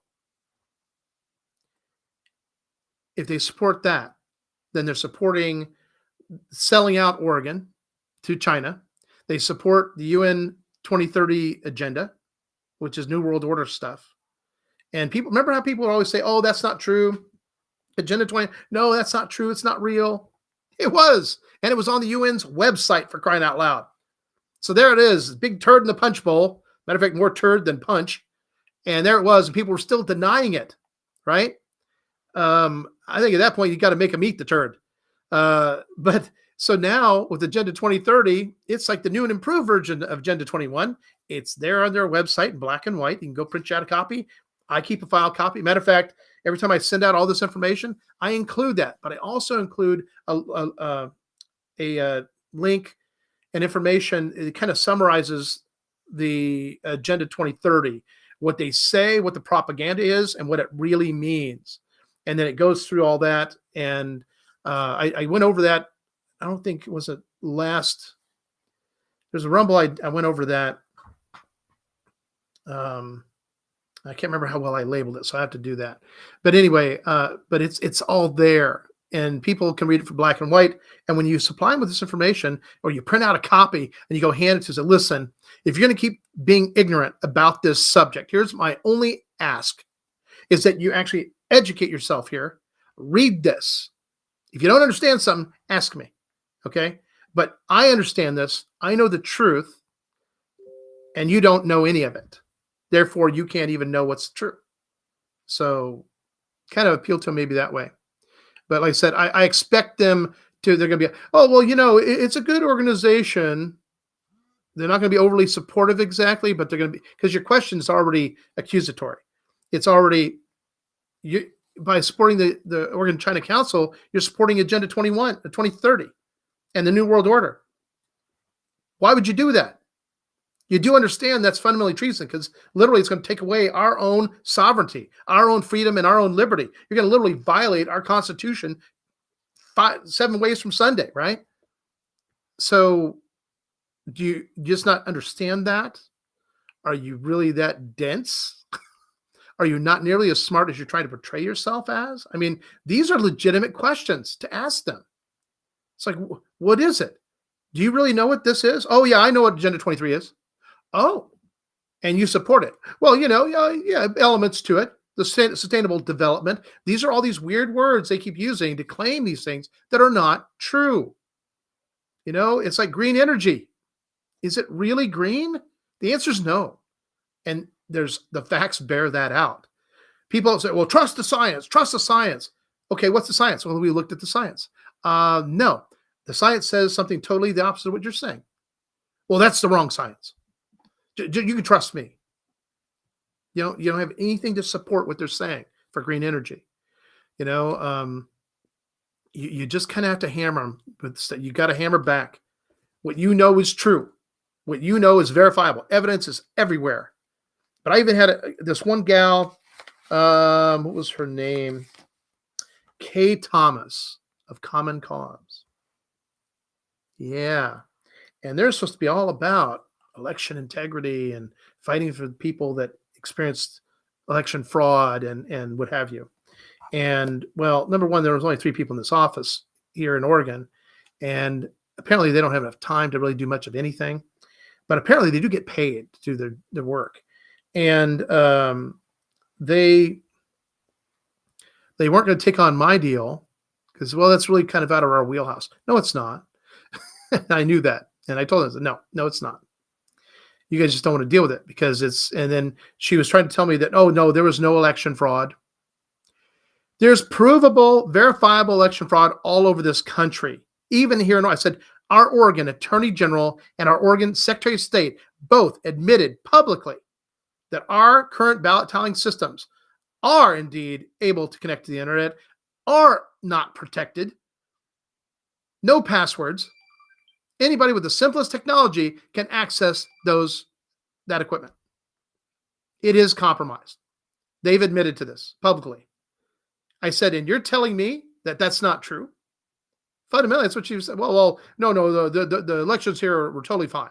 Most secure election ever in the history of the world. Gosh, guys. The stupidity runs deep with some people, you know. What was that I was telling somebody? There are dense people in the world in spite of themselves. It's always amazing to me. Listen, all of us, we want to be right. When we talk about something, we want to be right. Okay. But part of the deal of being right is knowing what you're talking about. But what we're seeing in this day and age is that so many people come out saying that they're right, know nothing about what they're talking about. And then the first time you expose them, they call you a poopy head and run off into the distance, call you a racist or misogynist or some other word they don't actually know the meaning of. There's going to come a point when I think that when people do that kind of stuff, it should be legal to tase them. Call it shock therapy, right? But John Wayne said it best, said, you can't fix stupid. Yeah, I know. It led on to that 15%, up to 15%. So it'll be interesting to see how they farm that out, especially with all the people that make a lot of money leaving the state. There's a reason why businesses like Intel and what have you are not staying in Oregon, guys. Tina Kotek, Betsy Johnson, Christine Drazen, all of them had something to do with this. You know, they were asleep at the wheel. Drazen's like, well, we really didn't know what was happening, and it just we would never support that, and we would help them out. And really, they claim that you don't answer the freaking phone. You know how many times I've called the Secretary of State's office and nobody answers the phone? Goes right to voicemail, right? And I might get a reply, and I might not. There's all these people still working at home. Did you know that the only state that apparently there's COVID still in is here in Oregon? Yeah, we're it. The rest of the country, totally, fully back to normal. Here in Oregon, no. They're still pushing the COVID bull. The COVID bovine excrement. Yep. You're absolutely right. We need more legitimate accountability, and I mean serious public punishment. Let's see. Okay, Violet. Oh, so Violet's a Democrat. Okay, just let you know, Violet, there's a lot of Democrats that actually do support me. And the reason they support me is because, number one, they don't believe in socialism. They understand that actually undermines our liberty, freedom, and sovereignty. They totally understand that. And there's a lot of JFK conservative type Democrats out there. A lot of them have already jumped ship into the NAV roles. And if you give me an email address, I'll send you all the information I'm talking about. Look at this chart right here real quick, okay? Let's see if I can kind of. All right, so voter rolls. Now you see those two that they're mirrored.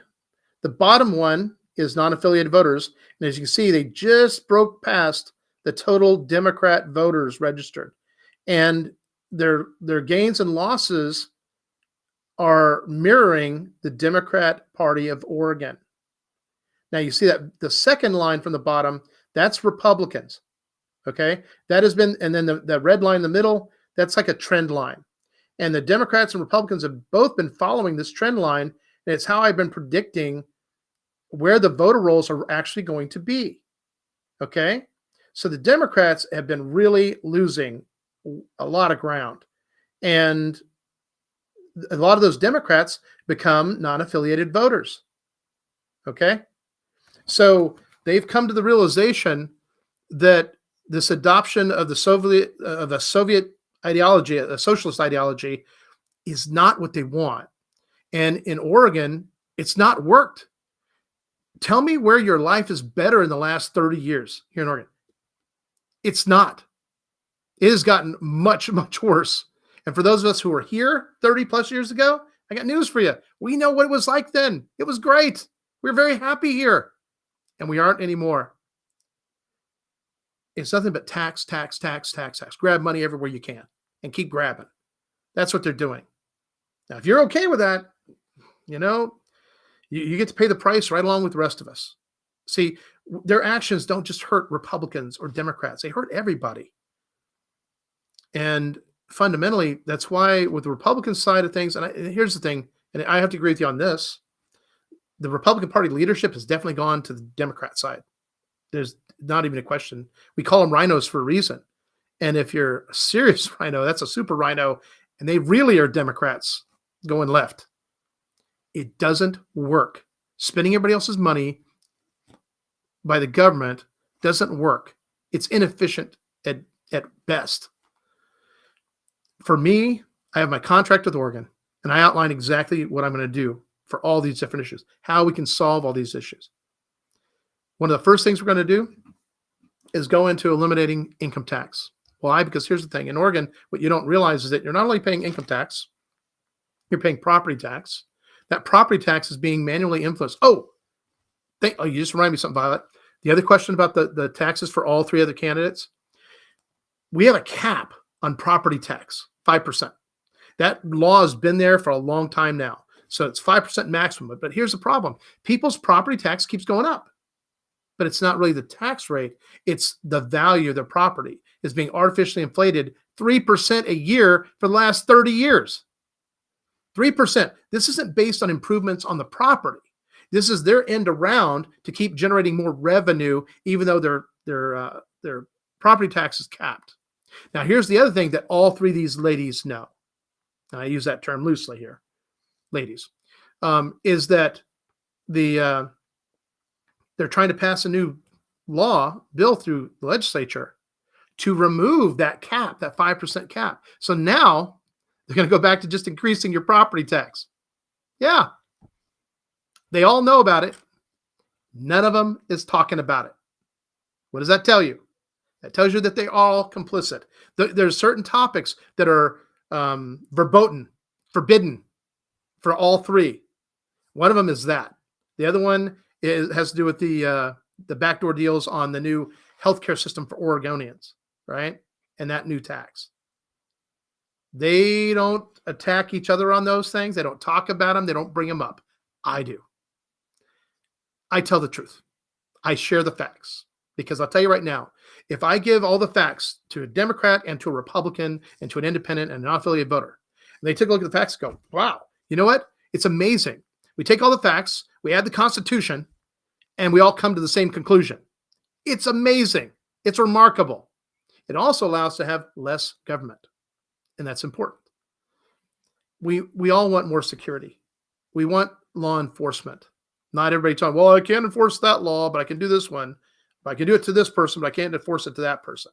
No, there's no fair, equitable process there. That's not working. It's being undermined. And for me, the best thing I can say, read my contract with Oregon, go into great detail with that. And I've answered any and every question anybody brings to me. I don't sidestep it. I don't deflect it.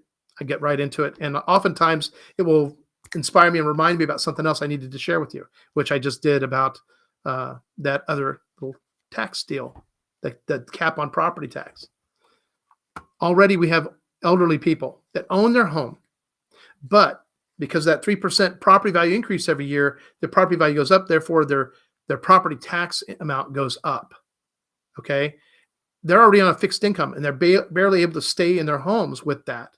So what happens is a retired person that's owned their home can't pay their taxes, and now they get their house taken out from underneath them.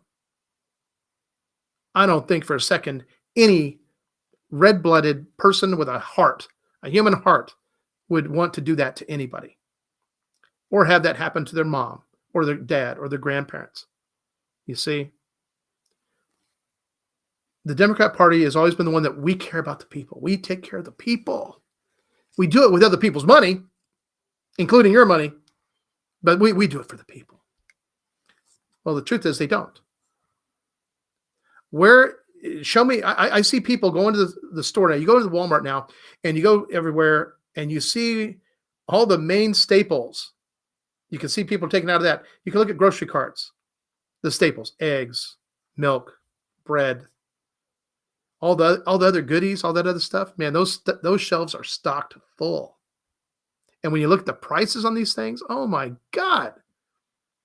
It used to be when you bought candy for Halloween, it was hugely discounted because they were mass selling it. Now it's all high priced, ridiculous.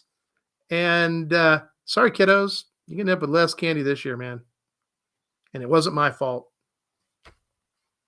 Yeah, so keep that in mind. And it was funny, I talked to Democrats, I've talked with libertarians, independents, and once we have just a good conversation, number one, I'm a real person. Okay, I'm genuine. I'm not a politician. I'm more of a project manager. Okay, and my ambition is to be a good statesman. I figure if I do all the things I say I'm going to do in my contract with Oregon, that guarantees me the ability to walk anywhere in this state without security and meet any and every Oregonian under any circumstance. See, that's what we all, if we're going to be elected into office, we all should aspire to that, because then you will know you did your job, right? And the people out there, they will recognize that. And I don't want to have nonstop 24-hour security like Kate Brown, who won't even show her face to the public. I've never seen her in all the time I've lived in Oregon. So that's 6.5 years of not seeing that woman face to face. Okay. So for me as governor, I got news for you. Everybody's going to meet me. And by the way, one of the goals that I have as governor, and my wife actually came up with this idea. She was asking me about the governor's mansion, and I said, well, it's really kind of a cool place, I guess, and they got a ballroom there. And she goes, well, do they ever do balls there? I said, well, I don't think Kate Brown does. She might have little private parties. I don't know. We don't even know where she's living. Apparently, she doesn't feel safe in certain places and has to move around. Sounds like Pablo Escobar, right? Okay. And I said, well, yeah. She said, well, we can have events there. I said, well, of course. And she says, well, maybe we need to invite Oregon to the governor's mansion. I'm like, that's a swell idea. Absolutely. So one of the promotions we did in the campaign way back in the day, old times, they used to have a little buttons, right? And there's the serious collector's items. And that was the promotional thing for the candidates for president.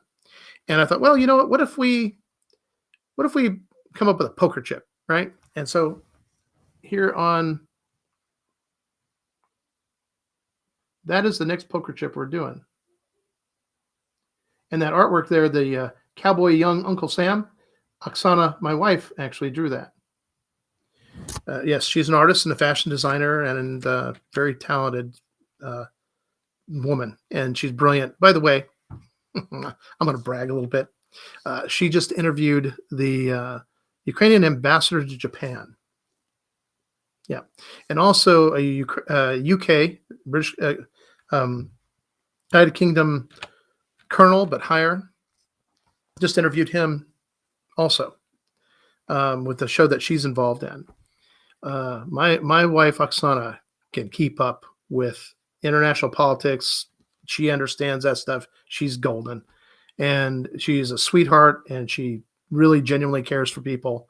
And one of these days, maybe you get to meet her. But I'll tell you what, Violet, if you get me an email, just instant message me your email, or you can call me. My number's up here in the chat, or send me a text. That'll be fine too. And I will send you an email with all this information. I have no problem. Even if you give it to Betsy Johnson or Tina Kotek, I don't care. Go ahead. All this stuff, we do full transparency here. And it's why a lot of people come here. That's why a lot of people follow and watch my videos later on. But yeah. Um, the Spice and Debate that I saw only had your answers. Is there another one? Whoa, whoa, whoa. I got to go check with. I got to go check with. Hmm. Okay, Terry. I'm not too sure what's going on there. What you saw, if you have the right one.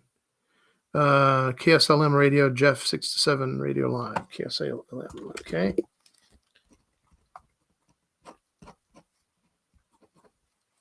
Okay. All right. Let's see what else we got.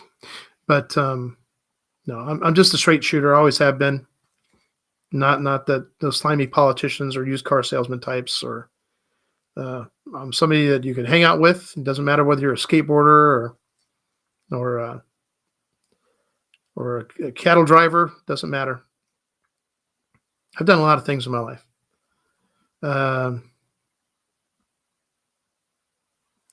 Yeah, Jeff Kropp. I have to give him a buzz too. See what we can do. If you're Christian and you are being pressured into voting for something you know is morally wrong, will you yield to those pressuring you?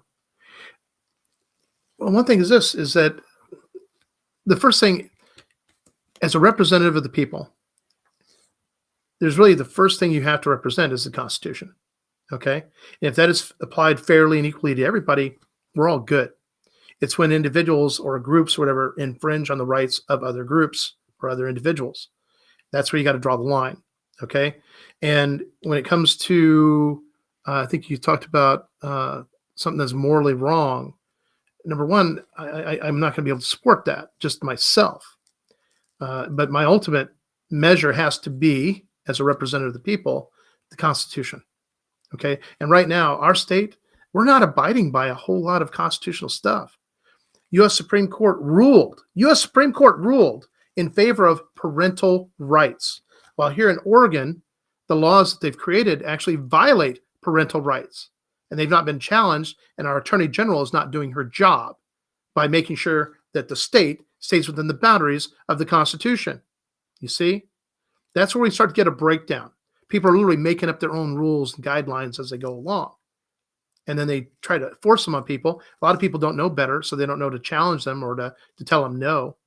And so for me, if anything, you're going to see a great reduction on the number of laws we actually have, but it'll all be based on the Constitution. That's how it's fair to everybody. And as far as individuals pressing me, listen, I'm not beholden to big corporations or anything like that. Okay, so the only people I'm beholden to is the voters, Oregonians.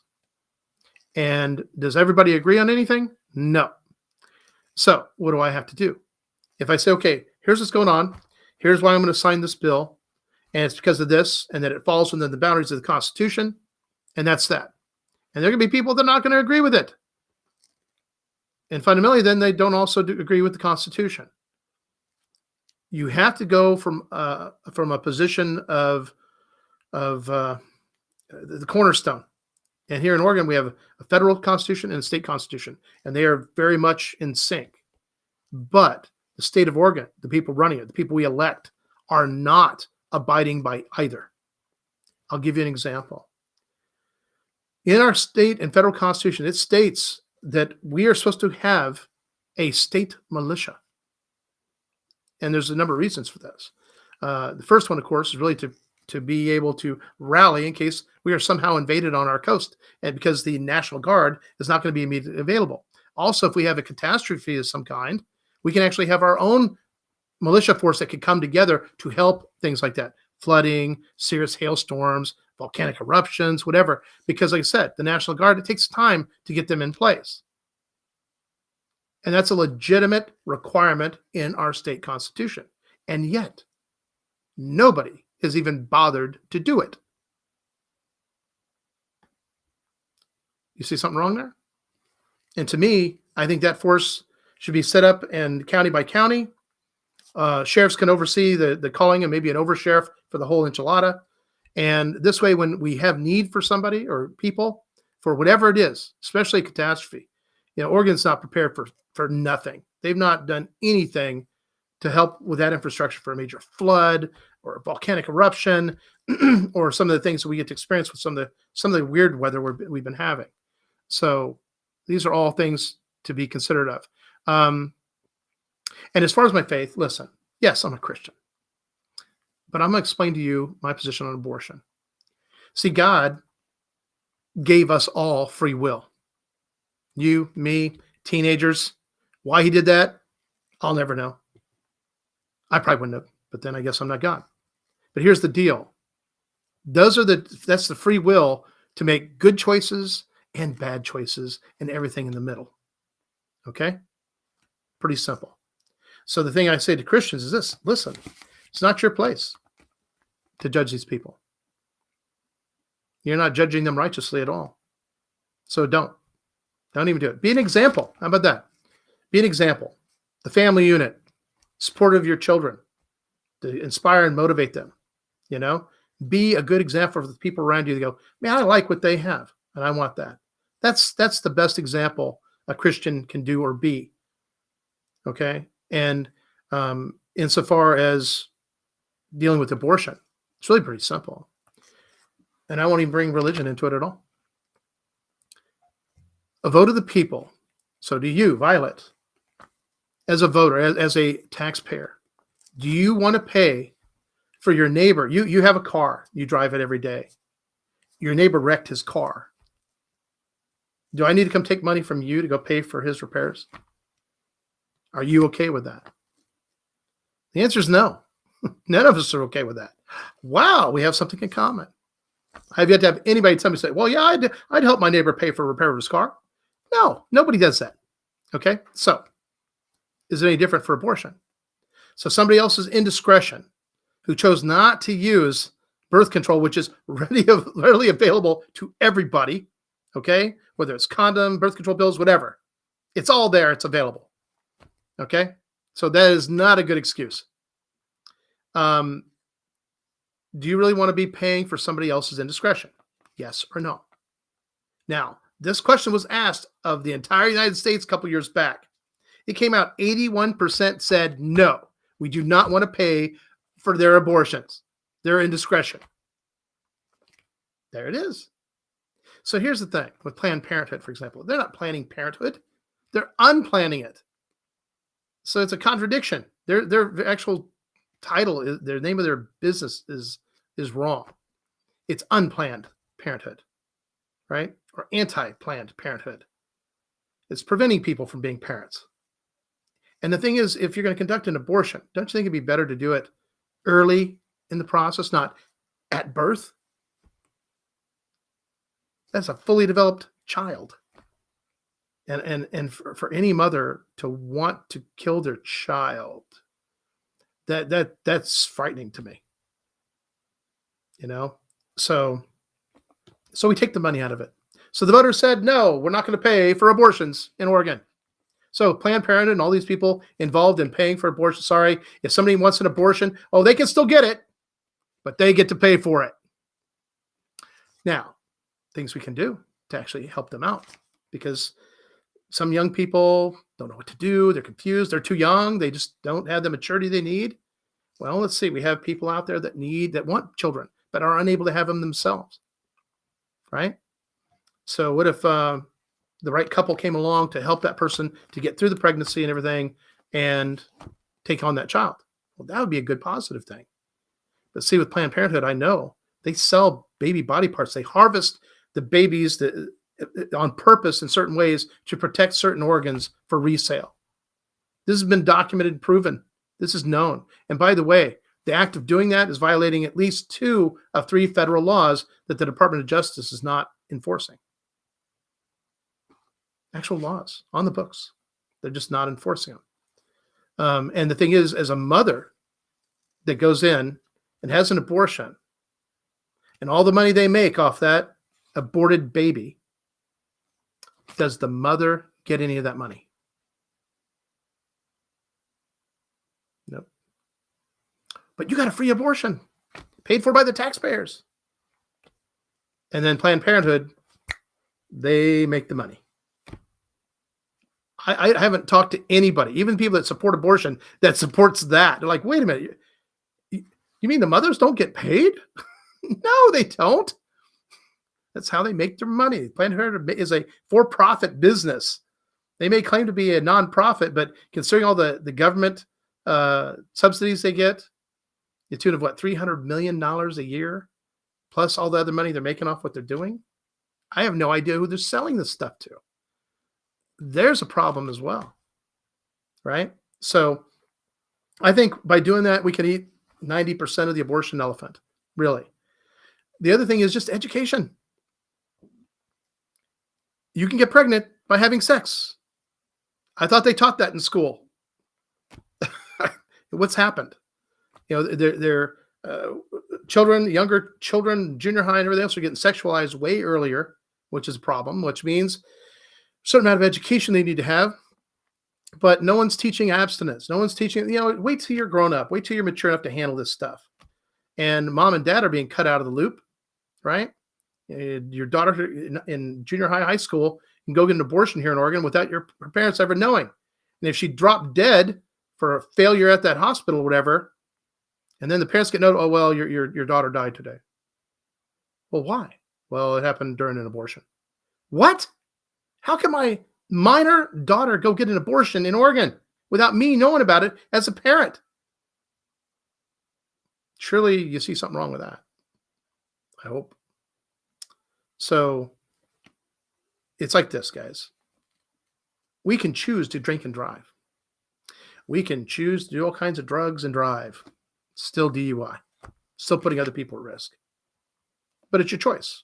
And if you're willing to do if you're willing to do the time for the crime, engage. But there will be time. And that is only the right thing to do. And for those who might get pregnant by accident, be responsible yourself. I always hear about all these people talk about, well, it's about self-responsibility. They say it, they don't believe it, and they certainly don't do it, right? But it's their excuse, their catch-all. It's a catch-all for smoking lots of weed. It's a catch-all for all these. Oh, people can be personally responsible. Yeah, except for you. You want me to pay for your drug rehab. You want me to pay for your abortions. You want me to pay possibly even for your car wreck. No, no, and no. And the idea that you got to ask or demand taxpayers to do that? Come on. No, I wouldn't push that on anybody. So I wouldn't violate people's rights by forcing them to do that. You see? So that's how it's going to go. So I don't need to use my faith, my religion to combat the abortion mess. And if somebody wants to go to another state where they do abortions all the time, knock themselves out. If they want to another state where they're going to pay for their abortion, hey, that's your prerogative. But if Oregonians stand up and say, nope, we don't want to pay for them here. Am I going to make them illegal? No, not going to do that. I'll give you your free will. But let me tell you something. It's a fine line here. Because see, the moment of conception, that is the moment of human life. It's been measured. It's been videoed, recorded. There's a flash of light in that moment when the sperm meets the ovum. Boom. Whoa. What is that? You don't know. I really don't know. I have a suspicion. I think it's the moment that a soul is assigned to that baby, that human being. And that fetus is not a glob of cells. It's growing into a human. Not a dolphin, not a big screen TV, not the latest Apple iPhone, but an actual human being. And the people that choose abortion as part of their birth control regimen, it's not health care. Health care is when you're sick. And being pregnant is not being sick. It can be debilitating. I know that. I have a wife that suffered all kinds of morning sickness and things. All my kids were born with full heads of hair. She had lots of heartburn. But the thing is that for a mother, once they go through childbirth, that is an amazing experience. The moment you have your first child, that is the moment you actually learn what unconditional love truly is and feels like. and it'll make you feel guilty about those you thought you loved unconditionally, but really didn't, because you realize this is unconditional love, absolute. And I thought I had this with this person, and I feel I'm a little short, but it can be, you can make it up. It's okay. Don't worry. You can do that. But with your own child, the first time you hold your own child, it's like, wow, this is part of me. And I hope you take care of yourself. And therefore this child is now an extension of you and another person. And I would hope that you want to take care of that too. And by the way, your kids are going to let you down. As a parent, I set a pretty high bar through my life. Did I expect my children to follow in my footsteps? No. Did I expect them to do the sports I did? No. All I wanted for them is for them to be happy and to enjoy some success in their life. That's really it. I didn't care what the career field was, what their education was going to be, whether they joined the military or not. No. It's all a real parent wants for their children. It's for them to be healthy and happy and experience a certain amount of success in their life. So ultimately, Violet, you and all of us, we all had to make decisions. We were all young. We were all teenagers once. We all went to college for the first couple of years right out of high school. We've all done that. And for the most part, they were good experiences. There's some ugly ones in there that I managed to avoid. But again, it's a choice. God gave us free will, not the government. And so just keep that in mind. And to me, somebody who chooses to destroy a human being, I always give them the thing is like if you're pregnant and somebody shoots you and they kill you and the baby you might be carrying there, that's considered double homicide. So that glob of cells apparently is a human being, is a human life, and taking it is murder. So that's the law. And if the mother gets shot and only the baby dies, guess what? That's still a homicide. So it's interesting how we have kind of two sides of that coin in law. And I know women say, well, it's my body, it's my choice. Well, actually, a fetus is the body of another human being. Yes, it may be inside of you, but we've given you the ability to make that decision. And you know what? I'm okay with you having that ability to make that decision. You want to know why? Because the United States of America, this is about freedom and liberty. And yes, people make bad decisions all the time. But my hope is that they'll at least learn from them and that hopefully nobody else will hurt from those decisions. But as a parent, I can tell you this. Yeah, I've been hurt a few times. And I'm sure I'll be hurt more. But with age comes more wisdom and more understanding and more temperance. And I think that I hope I'm answering your question. But no, I don't need to let my faith dictate what I do for people. Okay. But they get to sleep better at night knowing that I'm the kind of guy that's not going to cross the wrong line. I think that's important. Who do you trust? You trust people that are trustworthy, that are proven, have a lifetime of good, positive things, right? I like to think that's how it is. Me, never had a DUI, never been arrested, never crossed that line. High security clearance, oh yeah. Top secret SCI security clearance is under the Naval Security Group activity, or Naval Security Group, actually, when I was 10 years in the Navy. So I've done some pretty cool things in my life and traveled a bit. So I can appreciate other cultures. And I'm actually from Louisiana. I'm actually a Cajun. I just don't sound like it.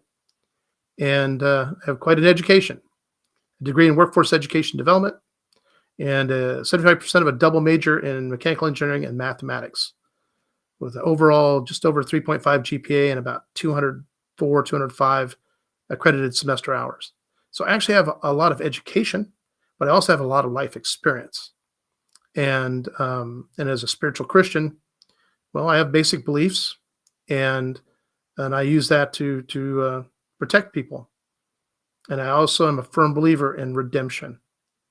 We should help those that truly want to be helped. And that's where my heart lies. So when it comes to social issues, Democrats did not corner the market on them. And if they did, they wouldn't have this growing and increased homeless problem and drug abuse problem in the state of Oregon. That's what we've experienced.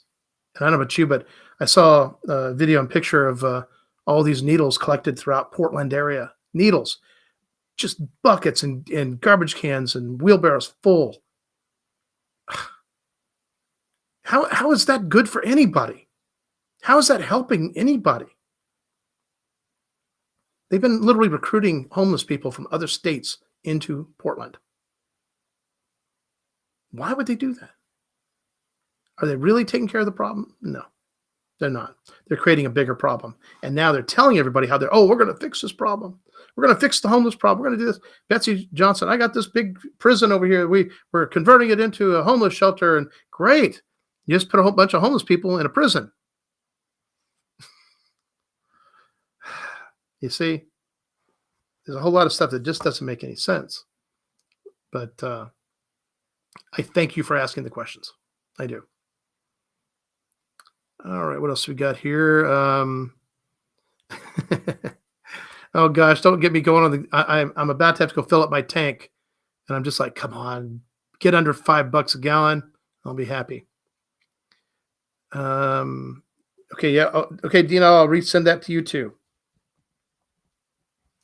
And Violet, I hope you send me an email address, because I'd love to be able to send you all these things, and you can peruse them at your leisure. Okay, you got it. All right, hey, Pat, thanks for being here. Okay, yeah, just let you know, JMD on Donna Smith. What we figured out is that she only has one DD-214 for a 4-year period, and she won't show it. See, they challenged me. They said that I was lying about my military career and everything, right? And they were going out public. Oh yeah, he's lying about it. That's not true. It's not true. I had to come out with my own DD-214s publicly with my social security number blacked out to prove to people that she was lying. And I was telling the truth. Did I get an apology? A public apology? No. Because see, Donna Smith, she's a mental case. And if you've ever spent 5 minutes talking or listening to her speak, you would know that. So, yeah. And as far as 41, I have 41 years in boots. What? High heels? No. She has 4 years actual active duty. She does have a bunch of years in, I think, the National Guard.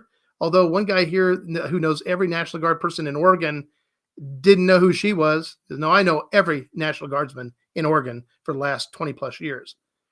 And he goes, and I do not know her. So she just keeps claiming. She first claimed only 25 years, then 30, then 35, then 40, and then 41.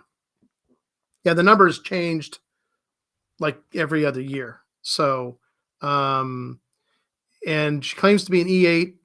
I know she's spent some time running around in her uniform at the VA here in Roseburg, like she had that rank, like she was actually had some type of authority when she went around the VA. Yeah, they smacked her down pretty good. She's been kicked out of the VFW, the Roseburg VFW, twice. Kicked out, as in you are no longer a member. Very interesting. Now, I don't know all the exact reasons for it, but I can guess a few. But I also figured out something else. See, I know for a fact she has to have at least one DD-214. She claims to have 6 or 7. She doesn't really know. The thing about a military person is that you know exactly how many DD-214s you have. And with, come on, what's it called? It's, NGB 22s. So when you're in the reserves, you get an NGB 22 that basically keeps track of all your service time and everything, right? So she could supply her DD-214s and her NGB 22s to prove her 41 years. Rogue Splice has asked for it. And she's, I'll send that to you. I send it to you. Oh, well, I talked to my commander, and he suggested I not send that to you. Who's your commander? Yeah, she's lying. I'm telling you now, she's lying. And the other reason is for their DD-214, if she showed that, All she's going to show is 4 years. And I bet you money, the spin codes, the SPN codes, right? I'm going to bet you money that on her DD-214s, it basically says not eligible for reenlistment. Yeah. Apparently, when she was in Korea briefly, she crashed an ambulance and then they bounced her out of there. Yeah, that's reality. This woman claiming to be a nurse. Nope, never been a nurse. No. Let's see. There's all kinds of things she claims, and there's no factual basis for any of it. But the thing is, she's betting nobody's going to check, right? So, yeah, it's pretty bad. How do I feel about Kate Brown, her new education system for Oregon? Well, Violet, if she was going to buy, yeah, the new education, is that the one where there's no standards at all, right? All the testing and evaluation to make sure people get the minimum education they really need to survive and function in this world of ours. You mean that one where she's reducing it, where basically anybody can graduate with almost nothing in their education? Yeah, no, I can't support that. She's literally been dumbing down our students. She's killed off an entire generation or maybe even two of engineers, for crying out loud, because of math or lack of it. Did you know, Violet, according to state law, high schoolers are required to get 4 years of civics, Constitution, Declaration of Independence, all that good stuff. You know how many they get now? None. See, here's what they do. They don't want young people to know their rights.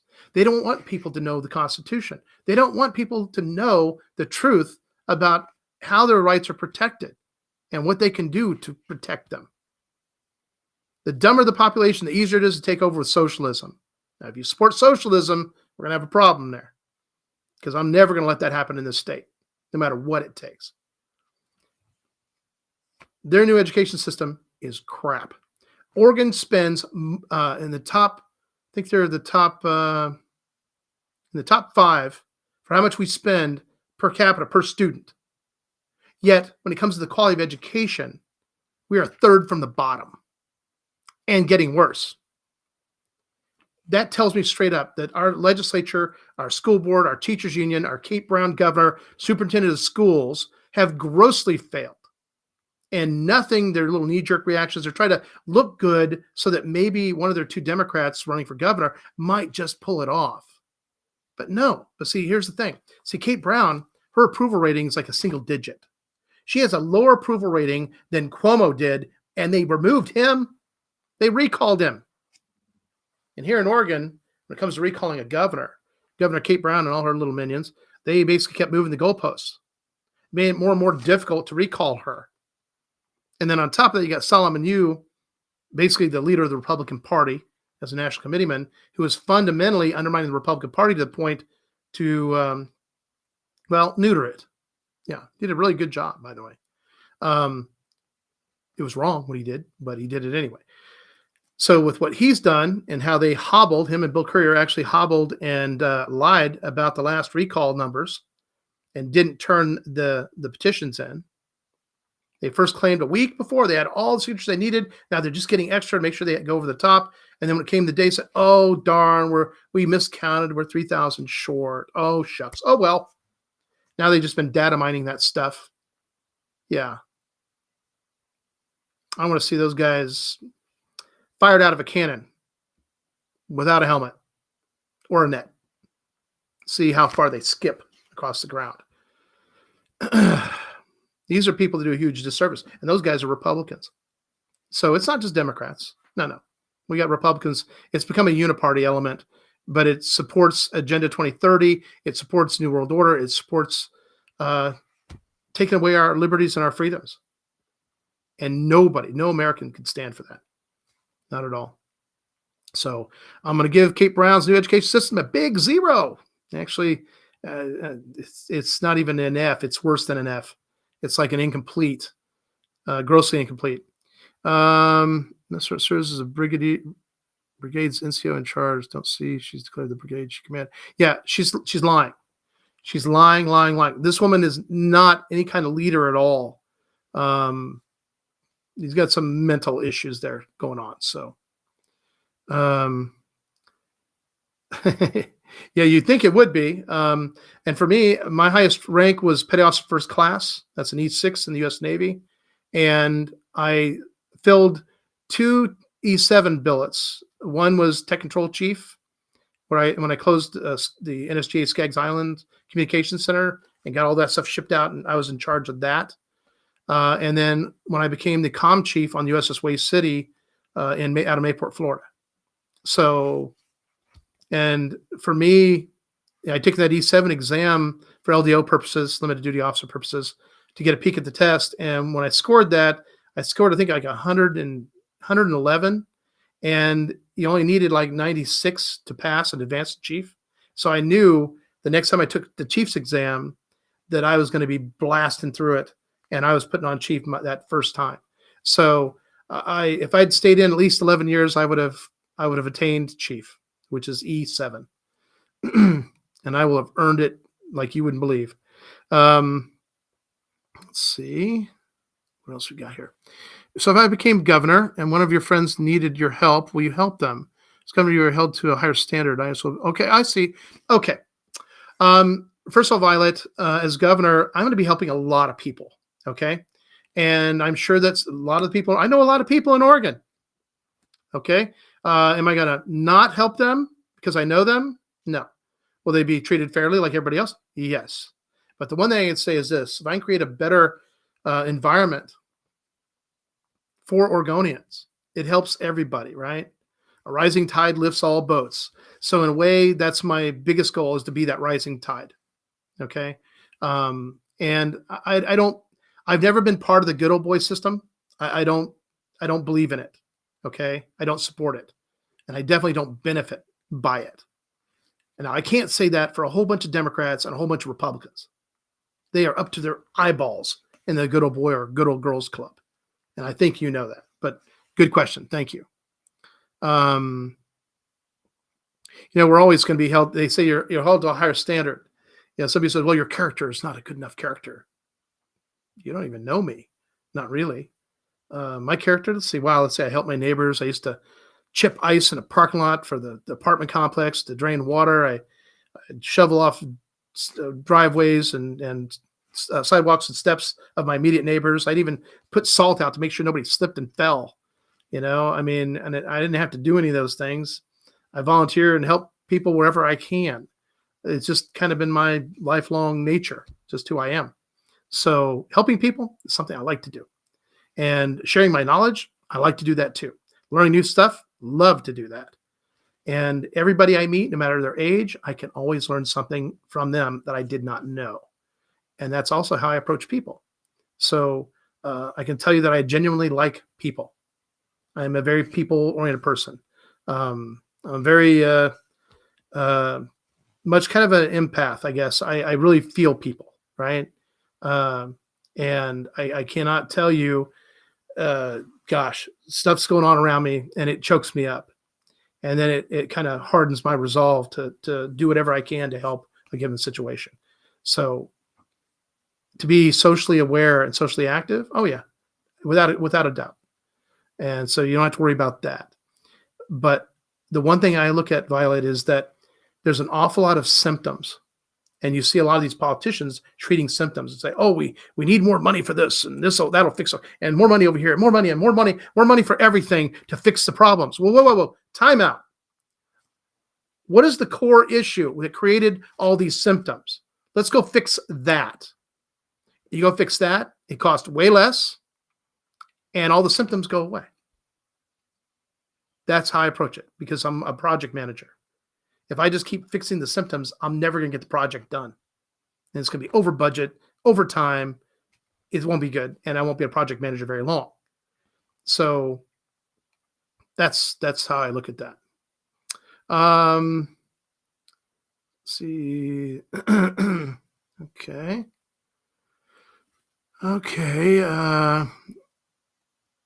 Okay.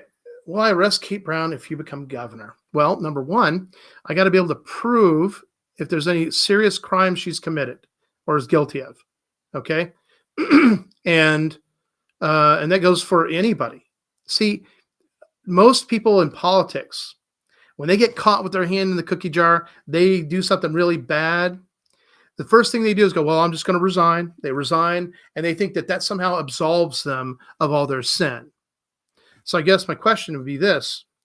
If you were guilty of treason, okay, spying for China, and Kate Brown was guilty of treason,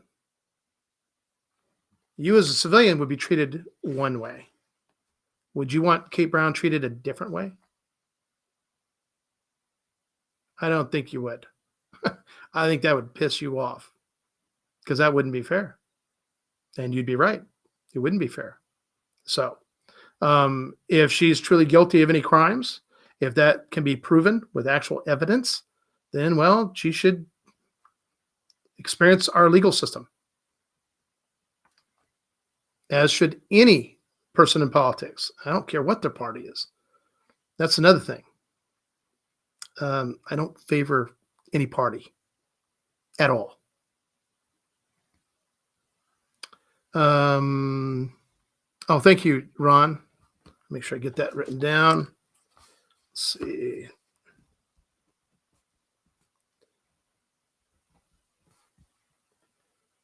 Radio.com.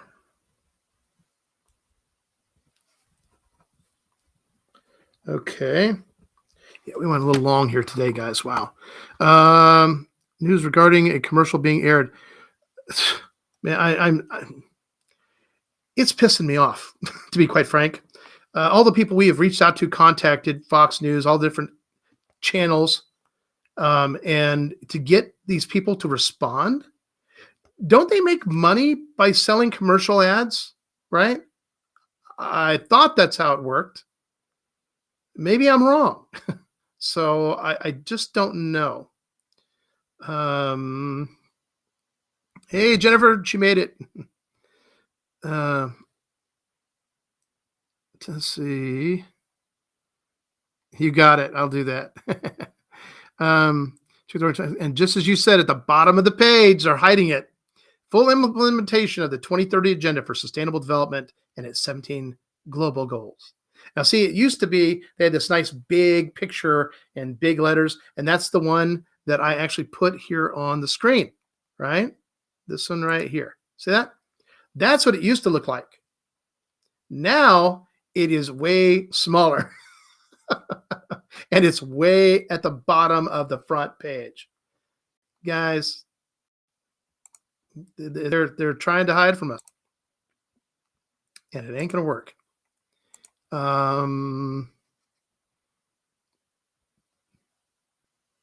Okay, yeah, there you go. Thank you, Dina. Dina just posted over here the Rockfin link, the second Oregon governor debate with Paul Romero added in. That should have all of us, everybody answering the questions. And I hope, Violet, I hope you take a look at that. I think you'll like it. Betsy, putting the homeless in a prison sounds very much like the plan they have for all of us in Agenda 2030. I know. And I look at this and go, just shake my head like, oh my gosh. Okay. Yeah.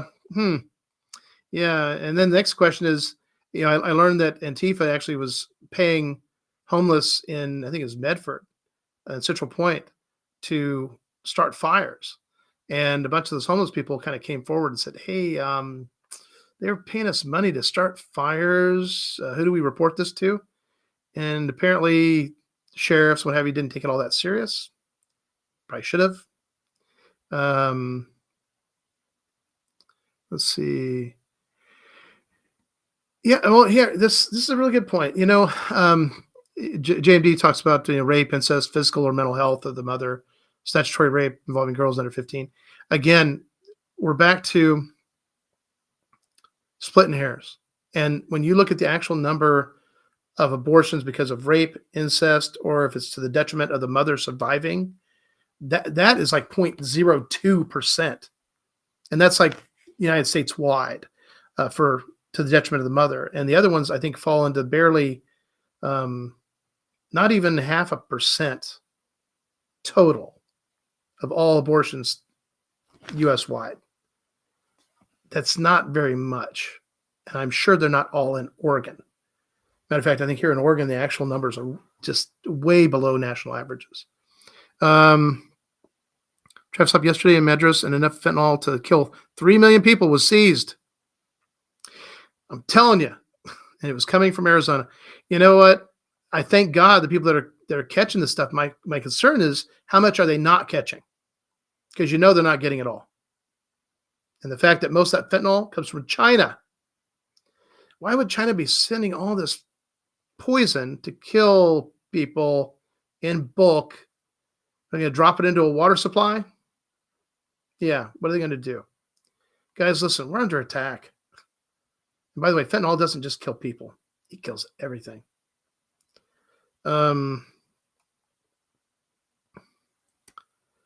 Oh, you're Violet anytime. You got my number. So if you have any other questions, please do so. Oh, I'm up to the challenge. I spent a lifetime punching my ticket in all kinds of ways, really not understanding what I was going to do with all the life experience and all the education, everything I have, right?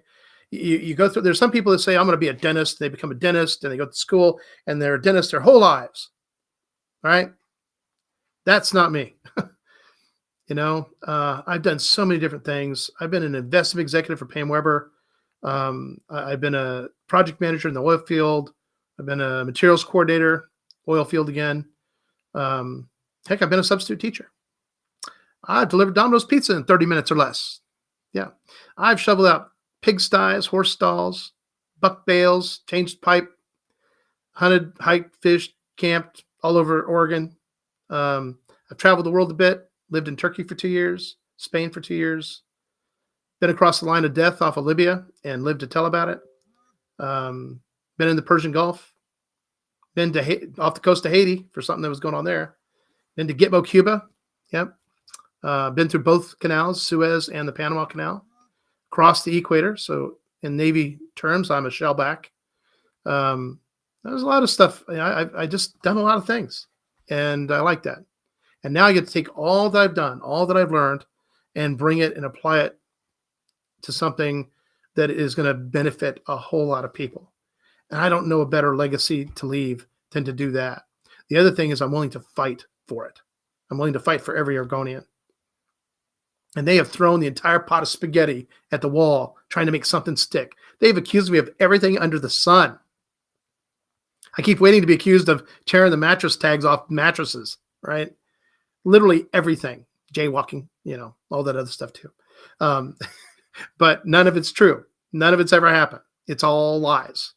And the thing is, most candidates, most politicians, they just ignore it. It'll go away type thing. And eventually they say it does after 2 weeks. But me? No. Someone wants to go out there and lie about me? I'm going to find out everything I can about that individual, and then I'm going public. I don't make them famous. I make them infamous. And I also prove that they're lying. That's only fair. Somebody accused you of something, right? You should be able to prove that you're telling the truth and they're lying. Yeah. So all these people that make these statements, always ask them, where's your proof? Show me your actual evidence to back this up. Surely you have it. Well, you should just take my word for it. No, don't take their word for it.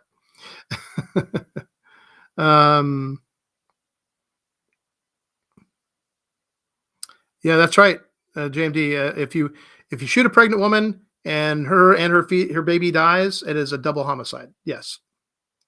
Military tribunal. I gotta admit, Paul, I'm sure that's already been going on. Yeah. I have a friend that just retired, and she'd been stationed as a civilian in Gitmo, Cuba, where you can't get Mo satisfaction if you're a bad guy. Yeah. Yep. How old am I? I am 56 years old. And yes, when I get the chance to play rugby, I still do. Yeah. I played rugby for the University of Louisiana Raging Cajuns from age 38 to 40, first string type prop. Yep.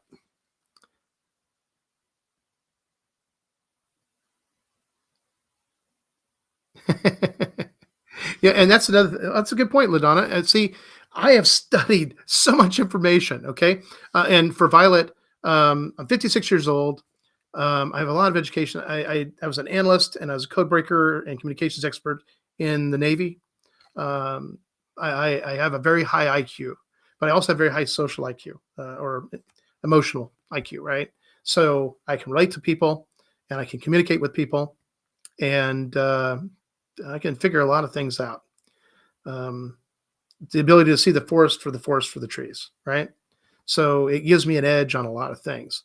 And I don't have a eidetic memory, a photographic memory, but I remember like so much that I read, listen to, speak. Although when it comes to names, I get to a certain saturation level where I just can't remember everybody's name unless I see them on a regular daily basis, right? That's pretty much most people. Um, and but I do not color my hair. You can see the gray in my goatee. But I still have hair, thank God. Yeah, that's probably the Cajun part of me. And for being 56, I still feel pretty good. I work out on a heavy bag, boxing, and I do have a martial arts background. Um, and I like to live a pretty good, healthy life. And no, I'm not a vegan. No, if God didn't mean for us to eat animals, he wouldn't have made them out of meat. Yeah, that's how I feel there. Hey, listen, guys, I can do this all the time. Today we went 2.5 hours. My goodness, that's a long time. But for me and Violet, if you got a group of people that want to get on a Zoom call with me, I can set up the Zoom call. I'll send you the Zoom thing to your email. You can send it to whoever you want, and we'll go toe to toe, back and forth. Whatever questions you got, if I don't have an answer, I'd be surprised, because I've answered the toughest questions already many times over. I've been doing these lives twice a week for over 1.5 years. And once you've done them, this is Q&A Wednesday, and I really didn't get a whole lot of questions. You provided a lot of questions, which were great questions. So thank you. I really appreciate that. Bacon. Yeah, that's right. You didn't think they could improve a taco till they made a bacon taco shell. Yeah, that's right. But that doesn't mean you can't. You gotta eat good too. So, and my wife Oksana, I like to tell people she's only 32. It's kind of running. She wants to say she's 32 and I'm 34. Yeah. But anyway, we're a whole lot older than we look, which is kind of a good thing, I suppose. But one thing I think is important is you got to be young at heart. If you can't relate to the people, including the young people, hey, Violet, I still have my Sims Kamikaze skateboard. I used to ride all over the Mediterranean. Yep. Import. Yep. Still have it. So used to do that too. And I still have my rugby ball. Got my boxing gloves, of course. Yeah. Got to stay active. You want to be young? Keep moving. And if you're not learning something every day, then you're either learning or you're dying. So learn. Hey, not a problem, Sean. I appreciate you guys being here. And something else that's kind of happened for me. When I was younger, I had the benefit of some really great mentors. No, they weren't rich people, but they were good mentors. They had great advice, great insight.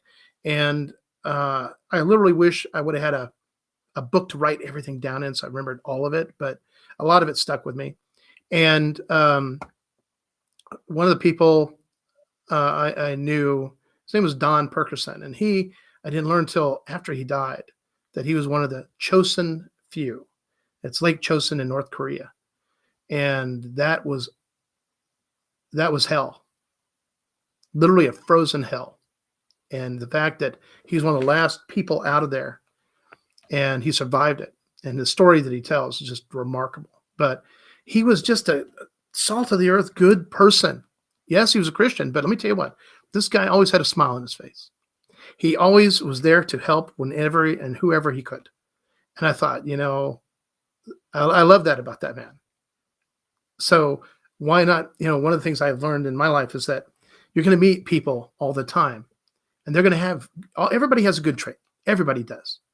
And everybody has some bad ones too. So watch out for those. But the way we improve on ourselves is when we see something good in somebody else, something that we like. Man, that guy, the way he tells a joke, the way he uses his hands in his conversation, or certain little gestures he does, or movements, or it could be anything, right?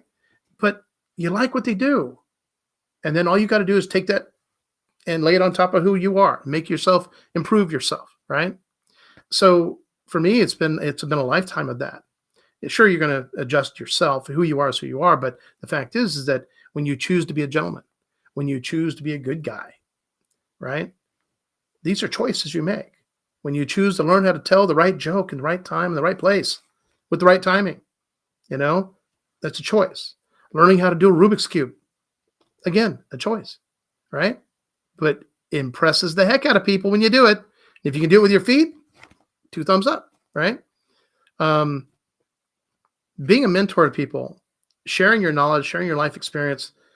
At some point, many people have asked me, said, you need to write a book. I say, one day I will. I'll get around to it, but not right now. We have too much work to do. And here in Oregon, we have many, many, many, many years to fix. And for our younger generations who've been literally screwed out of being even in the middle class, right? Think about the students. Think about the endowment funds that Oregon State and University of Oregon have. Millions, if not billions of dollars that they could be using to keep their tuition low so that students don't leave college with insurmountable debt, right? That's what these endowments are supposed to be for. All the state and federal money they suck in. Supposed to keep things in check for cost, but that's not what they do. They invest it. And then that profit is not taxable. They don't pay taxes at all. Universities don't pay taxes. Colleges don't pay taxes. But you do. And as a student, gosh, students are getting raped by the colleges. Yep. Some of these colleges have so much money in their endowments, they could pay for everybody's education, their room and board, their books, their fees, everything for 50 plus years. Yeah. College is not doing anybody a favor, definitely not our economy. And also they're cranking out students that can't even get jobs. I met a guy that had a really great degree in engineering here in Oregon, in kind of like more than a mechanical engineer, more like an oil field type of engineer. And the thing is he was pumping gas. Yeah. I was like, no, this shouldn't happen. And, but see, a lot of people, when you graduate, you grew up in Oregon, you went to college in Oregon, you graduated in Oregon, you want to work in Oregon. Well, they're chasing Intel out of Oregon. They keep talking about, we want high tech. We want high tech here. Yeah. No, they don't. They don't want any jobs here. They're trying to get us all to leave. That's what they're trying to do. So remember that too. All right. But I look forward to sharing my knowledge and learning more from everybody else. Whenever I go talk with people, I talk with them. And they may be different from me. Doesn't bother me one bit. Be who you're going to be. I'm not here to tell you who to be, but I'm hoping that you want to be the best you can be.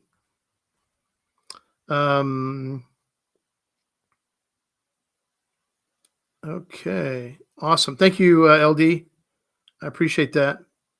So the new flyer that we're going to hand out. Awesome. Posted it in Telegram for everyone. Okay. And send me a copy via email, and I'll add that to the list when I send these emails out. And I'm going to try. I got to go eat dinner here real quick. I'll see if I can't make an extra effort to get that kicked out because I'll be up late again. By the way, something else, Violet. I don't get paid for what I do. All the stuff that I've done this campaign, we don't have any payroll. My campaign, I think we only spent maybe a total of maybe $16,000. That's it. We run a really lean, tight ship. And I know that most politicians have no fiduciary mentality at all. It's just all about, hey, we got money, let's spend it. Yeah. All right. Okay, folks. Well, anyway, thank you everybody for being here. Violet, thank you for being here. Bring more of your friends. I'd be more than happy to talk with them. And like I said, if you have a group that anybody has a group that wants a Zoom call, all I need to know is one email address and I'll send you that Zoom call. We'll set it up and you can share that with your friends and everybody else. My goal, I want Oregonians to always know that I'm accessible, not just in this campaign effort, but even as governor. And as governor, I can promise you this, I'm going to be all over the state. I'm going to be in every town. I'm I'll be doing the work of the people by talking with the people. And then I get to hold a whole lot of other people accountable.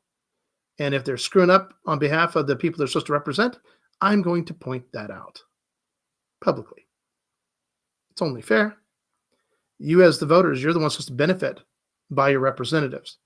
And if your representatives are only taking care of themselves, well, then time for a new representative. And if I got to lead the charge to recall people, then we'll do that. So, anyway, thank you all for being here. God bless each and every one of you. Never give up, never surrender. That's the other guy's problem. At some point, we have to tell people to get back across the line. And at another point, sometimes you have to draw that line behind them. Don't be afraid to do that, especially when you know the truth. Good night, folks. You guys have a great night.